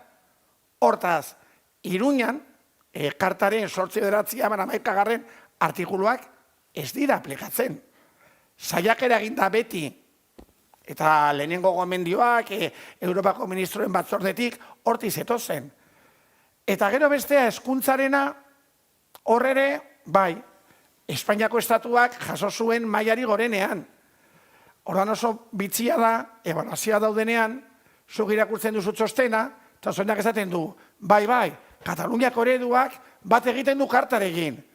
Gero bali mazoaz, horrego kapitulua, bai, EAeko ereduak bat egiten du kartarekin. Claro, azkenean karta bat da, menu bat da.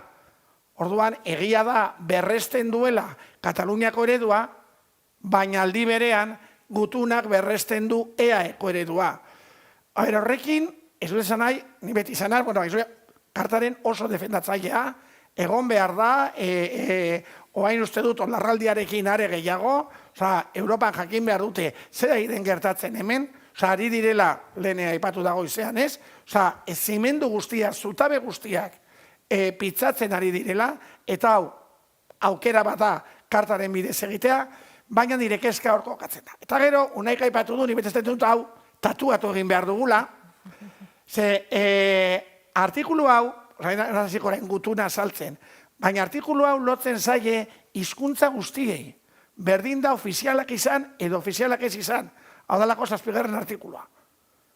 Hortaz, hor egon da, anekdota desatsegin bat, Nafarrako gobernuak 2017ko dekretua egin zuenean, zioen azalpenean hau jaso zuen. Ze, karo, Nafarrako gobernuak egin nahi zuen, ez dakit, nolabait ofizialtasuna zegoen tokietan ezarri nahi zituen, berez ofizialtasunen ondorio juridikoa diren gauzak.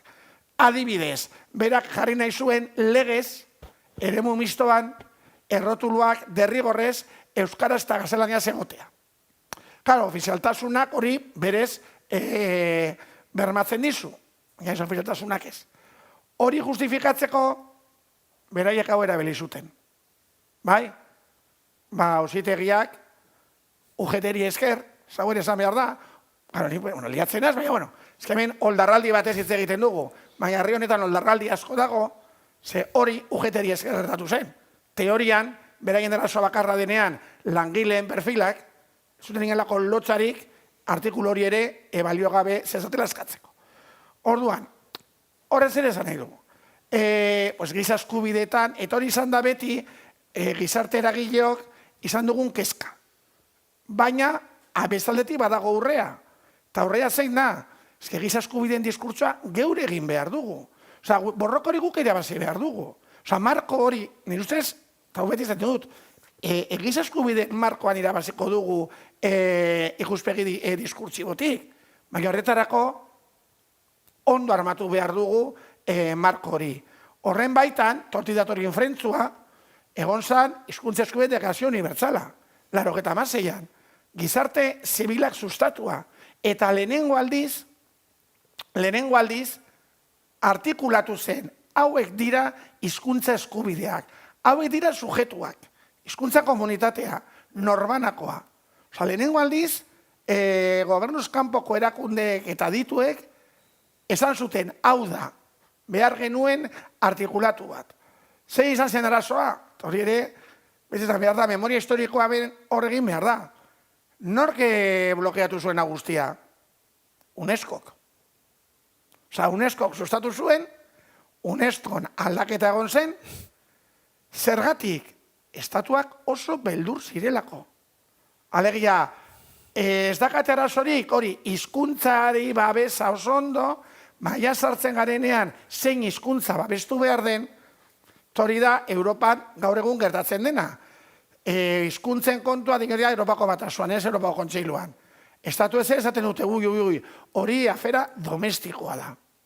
Bai, baina hone badak aurrea, lehenengo aldiz, zehaztu ziren, zein diren hizkuntza eskubideak, nortzu diren sujetuak, eta ze hizkuntza eskubidea aitortu behar zegun, administrazioan, hezkuntzan, eremu ekonomikoan, eta abar. Eta horren bigarren jauzia, etorri zen protokoloarekin. Orban egin zen ariketa, zan zen, bale, badaude eskubide batzu definituta, ez gaitezen joan orain beste deklarazio bat egitera, guazen definitzera, eskubide hori berma daitezen, botere publikoek ze neurri hartu behar duten. Eta ariketa hau, zuk esan bezala, egin genuen maila kolektiboan. Alegia, 30 hizkuntza gutxitu, 100 gora eragile, azken finean, behar kolektibo bat zegoelako, beharra zegoen Euskal Herrian, baina beharra zegoen Korsikan, beharra zegoen Sami herrian, beharra zegoen Eskozian, beharra zegoen Europa mailan diskurtso bat eratzeko giza hizkuntza eskubideen baitan. Orduan, eta honekin jamaituko dut, bueno, eta gero beste gauza bat garrantzitsua. Protokolerrek izan zuen berritasuna. Erabiltzagun gizartean ulergarriak diren terminoak.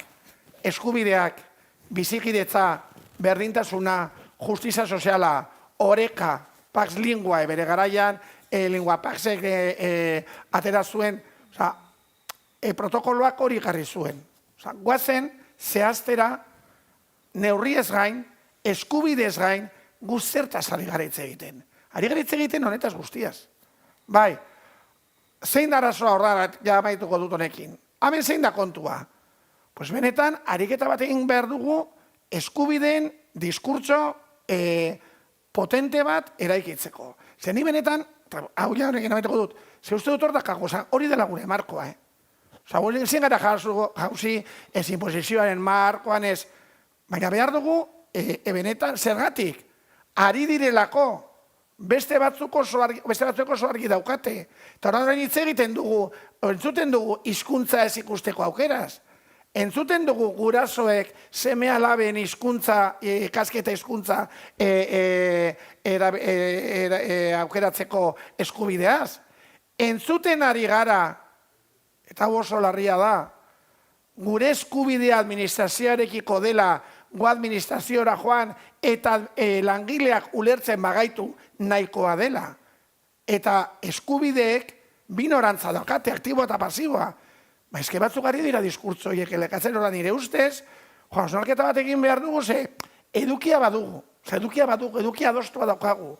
Edukia adostua daukagu, oso modu zabalean, Europa mailan, eraiki dezagun diskurtso hori, irabazteko guztia ditugu. Eta oldarraldi honi besteak beste, modutara, azaroaren lauan guraserrea agertuz, alderdi politikoek, gutxienez batzuek erakutsiko duten adostasuna, horri jarraipen eman beharko diote, hori nik uste dute oso argi geratu behar dela, horri jarraipen eman beharko diote adostasun horri, baina guri dagokigu benetan gizarteari ulergarria den mezu bat esatea, eraikita daukagu, horregatik. Hasi dut ifrentzoarekin, baina maitu dut urrearekin. Eta barkatu, baina ez da barranda, Ez gaizki pentsatu. Bueno, eskerrik asko zuri ere, Paul. Egia esan, azkenean uste baino denbora gutxiago geratu zaigu gure arteko solasarekin jarraitzeko. Orduan, nire proposamena zuzenean ja itzazuei pasatzea baldin eta norbaitek esatekorik, galdetzekorik, komentatzekorik badauka. Eta bestela nik botako dizuet gauzatxo bat, ez. Arreta eman dit Andoniri entzuten, ez, Kolonbiako konstituzioarena, ez, respeto a la diversidad, protección de nuestra riqueza, autodeterminazioa, ofizialtasunaren bermea. Hau da, geuk ere, ez, gure legedietan badauden gauzak, baina gero itzulketa material hori ez daukatenak. Eta gero, hasieran apuntatu dut, Andoni entzuten ari nintzela, eta Benetenarekin lotuz, berak hirugarren belaunaldiko giza eskubideak aipatzen zituen, kolektibizatze horretan, eta ia laugarren belaunaldi bat beharrote genukeen dekolonialitatearen ideia berarekin dakarrena. Berak planteatzen zituen beste leku eta komunitate hoietako jakituriaren kudeaketatik ikusita nolabait. Hori neukan apuntatuta niri komentatzeko, baina Paulek ekarri digun azalpenekin, esango nuke behar bada dekolonialitatea bere baitan hartzen duen laugarren belaunaldi hori guztiok ere behar dugula, edo dekolonialitatearen ideia ekarriko duen, ziur aski Europako hainbat hizkuntza eta hiztun komunitateentzako modu diferentean, baina, bueno, zer iruditzen zaizue, bai? Gauza bat, nik uste dut guri bere bat dago kigula, hor badago, hizkuntza eskubideak, sujeto, legia eskubide sujeteo bezala hartzea, eta gero beste gauza bada, gainerako eskubideen ikuspegi linguistikoa. Toi da guk aldarrikatu behar dugun zerbait. Ez? Eta horiek kokatzen dira, bai oinarrizko eskubidetan, bai bigarren belaunaldiko eskubidetan, hirugarrenean, autodeterminazio eskubidea, jokerrezpanago igual, ez dakit laugarren belaunaldiko ez ari diren gehiago eskubide genetikoak eta lako gauzak. Interneterako eskubidea ja, oinarrizko eskubide bezala kasotzen da, laugarren bordan igual, salto egin behar dugu bosgarrenera. Baina bai, nik uste dut, gauza horiek, nik uste oso garrantzitsua dira horiek ikusten dutelako, erakustenlako eskubideen ez dela zerbait finkoa. Urrenkera bat daramate, historiak ere urrenkera bat duelako, eta azkenean eskubideen borrokak ere urrenkera bat duelako. Horan ikuste dut bai izan daitekela lanketa interesgarri bat dekolonialitatearekin lotuta, horren beharra, azkenean eskubideak sortzen dira beharretatik. Lehenengo da beharra, eta beharra hori azkenean bihurtzen duz eskubide, eta gero ja borrokatzen duz eskubide horiek aitortuak izan daitezen, eta gero borrokatzen duzu aitorpen hori egiazkoa izan dadin. Horan ikuste dut, badela, bat egiten dute, hausnartu beharreko bide bat. Klaratzarren gauza bat, Kolonbiako konstituzioak ez diemoten bertako herri indigenei autodeterminazio eskubidea, ez. Las relaciones exteriores del Estado, las exteriores se fundamentan, no saben analizar el respeto a la determinación, eso es, vale. Ez dakite... Ez, ala ere, azpimarratu nahi nuena zen, nolabait anistasuna, errespetua, berdintasuna, inork ez duela auzitan jartzen, adierazpen horietan, gero arazoa gauzatzerakoan datorrela, ez barkatu bai. Esaterako justizia, nik komunitate nasa ezagutzen dut apur bat, ez da? Eta komunitate nasan esaterako justizia aplikatzen dute, eta, ez dago zebada, zelako justizia. Eta hori esaterako eskubidea dute hizkuntza indigene erabilteko. Osea, norberak, no ez da. Baina, faltsua da emoten zaien eskumena. Ze ematen zaie gauza batzuetarako bakarri justizia eskubidea. Ze justizia eskumena eukiko balukete danetarako eta justizia propia horrela ditzen dutena aplikatzeko, argi dago eukiko luketela inongo zalantzari gabe, sistema oso bat euren hizkuntzan garatzeko, ez da? Ez, trampa bat da. Nik ez da egin dauen trampa legerian, ez da, baina justizia eskumena dutena da oso mugatua osatzetarako. Osea, emoten zaiena. Ez dakit hori okurritzen zait, eta nik ja, eske, 3. belaunaldiko, 4. belaunaldiko eskubideak, eta hori galdu egiten daz. Nik bakarri daukagu, niretze bakarri dauz batzuk, eta eta hor sartzen ditu 6. belaunaldikoak ere, bai. Bai. Bueno, ez dakite norbaitek, bai.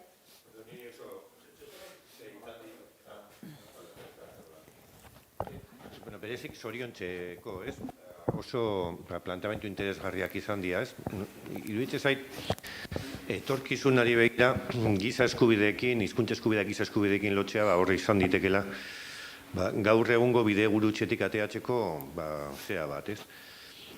Zaitik, egia da, gure hizkuntza propioa defendatzeko erabili izan ditugun zenbait kontzeptu, besteek erabiltzen ari dituztela momentu honetan.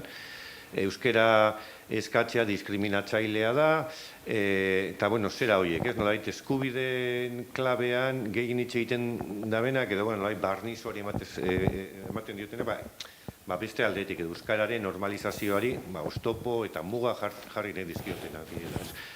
Alde hortatik bai dutzen zain, maila diskursiboan hori jarri behar dela, baina hori esan ondoren baita esan behar da momentu honetan, sujetu batzu bai identifikatu behar digela, eta eskubide hori babestu behar dituztenak epaileak dira, baina nik uste botere judizialari buruzko beste mainguru bat egin barko genuke, edo beste jardunaldi bat, botere judiziala momentu honetan estatuetako edo gobernuetako presidentak kentzen dituzte, jartzen dituzte, eta, klaro, eta momentu honetan, hori ikusten da, ez? Ze botere hartzen ari duen botere judiziala momentu honetan, eta nola dan posible hizkuntza politika epaileen zera izatea, ez? Arau batzuk ez aplikatzea, beste batzuk bai aldiz, eta barrez iruditzen zait hori dela, klabetatik bat, eta gero, kendu diguten baita ere, botere hori, nolabait, komposizioa edo, nolabait,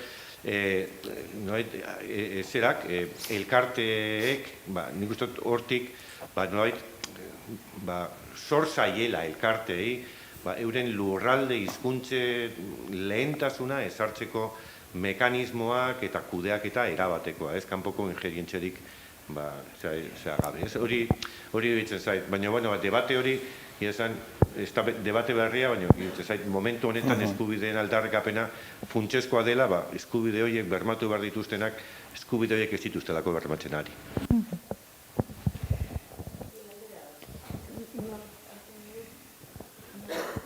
Galdera bat oso interesgarria eta zuk esan duzuna apur bat non dagoen trampa. Trampa da, adierazpena egiten dela, eta gero baliabideak ez direla ematen, ez dela jendea alduntzen, eta epaileak edo sistema judizial propio egiteko jendeak ez dauka formaziorik. Orduan, trampa hor dago. Baina galdera bat egin nahi nizun zuri, Pauli. Esan duzu edukia badugula. Markoa badugu, Europako markoa, daukagu gainera adierazpen bat, ez dagoela ona etxia, baina esan dezagu proposamen badela, eta gaina daukagu protokolo bat, egin dugu dana. Bale, eta, bai, parkatu. Baina hori guk esaten, eta ditugu epaile batzuk ari direla bere diskurtsoa sortzen, eta nik bat nator, gure problema da diskurtso ahula daukagula. Eta gainera, diskriminazioaren diskurtso hori oso errezartzen da. Ni diskriminatu nago, denok apuntatzen gara diskriminatua izatearen atal horretara, ez? Eta falta da, sakonaiko eztabaida bat. Baina, ezin leike eraiki Europako marko hori beti gora, hau da, guk ekarri gure Euskaren legera eta eztabaida bat egin, soziala, datuekin eta dinot material asko dagoelako eta politikarien prozesu deliberatibo bat, ez? Nola egin zen hezkuntza akordioa, hartu, herritu bat planteatu, non da, zein da gure estandarra, ze estandarra nahi dugun guk, eta horren inguruan sortu eztabaida bat, eta kontraesanak sortu. Ze ez duenak entzun nahi, batzutan nahi kontraesanaren aurrean, zeo zer esan beharko du. Eta apur bat, diskurtso niretzat demagogikoa dena, diskriminazioarena, euskarak inor diskriminatzen du. Eta irakurtzen dituzu sententziak eta da, bueno, eske, diskriminatu leike, dezake, baina, igual bai, horretako zaudete zuek. Baina marko juridikoaren ahulezia gainditzeko, nik uste dut, heldu behar dela lege batera, eta edukia baldin badago, pues, guazen mai gainean ipintera, ze hori da uste dut errezena. Baina politikariek baldintzak ez daudelako, beldurrak daude, hainbat elementu da ikusten dugu gatazka baten aurrean gaudela. Eta aplikatu beharko genituzke akaso, gatazkak onbideratzeko tresnak, eta horren inguruan badoko esperientziare bai. Orduan, eztabaida bai, baina ez eztabaida nahi bat, ez da baliabidea jarri, berrio denbora, ze denbora ere ez, gurea da eta balioa badu. Baizik eta egituratu gatazka plantamentu batetik, nola sortzen den, eztabaida bat, beste aldea ere egon behar duena, zetan hogar Euskal Herritarrak, aldekoa daudenak eta kontra daudenak. Baina, bere guzotor, lehenengo ingarria da borrondatea. Bere guzotor hori dela behar dugun lehenengo, behar den lehenengo, edukien gatik ez da izango. Edukiak daude eta beharrezkoa balitz berriz ere egitea egingo litzatek. Dut, arrazo ez dago hor. Askoten arazoa dago borondatean, eta agian ja horrek ez du balio. 2006koa delako, eta agian baina azkenean, oinarriak zein diren, ez dira asko aldatuko. Hizkuntza normalizatzeko behar diren oinarriak, egia da, aipatu da lehen, laurogeita biko legea, eta bian ez zegoen internet, orain lege horrek ez du balio. Az gaitezen ja oinarrietatik, lege horrek ez du balio, internet atzeagoelako. Eta gaur egun beste behar batzu daude. Era bat ados planteatzen duzunarekin. Gainean ikuste du, proposamen hauek egin direnean, bai deklarazio unibertsala, bai protokoloa, eskizitoak izan dira, nazioarteko inolako estandar ez urratzeko moduan. Lehen aipatu ditudan gizaskuen deklarazio unibertsala, eskubide zibil eta politikoa, garrezkoa. Horiek guztiak bere egin ditu. Bueno, hori guztia politikari badakite. Aurkeztu zaie, eman zaie. Nik uste dute hori, hizkuntzaren gaia aipatu izan da, agenda erdigunera ekarri behar da, baina modu serioan.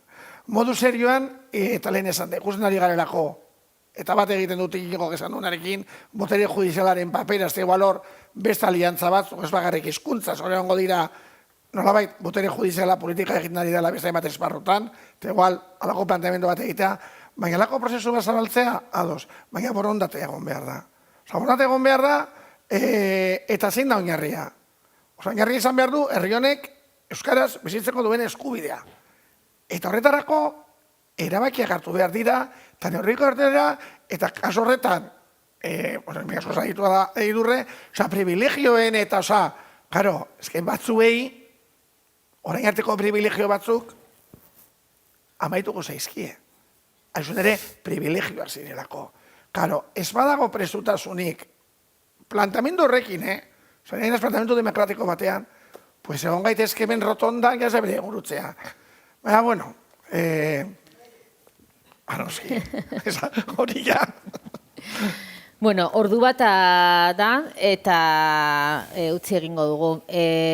Gozatxo bat, zela izan duzu, diskurtso haula daukagula, nik esango nuke diskurtsa ez daukagula haula, baizik eta gure diskurtsa zabaltzeko ingurune haula daukagula, eta beste batzuk oso indartsua. Eta hor dago, David eta Goliaten arteko oinarrizko desoreka, ezta?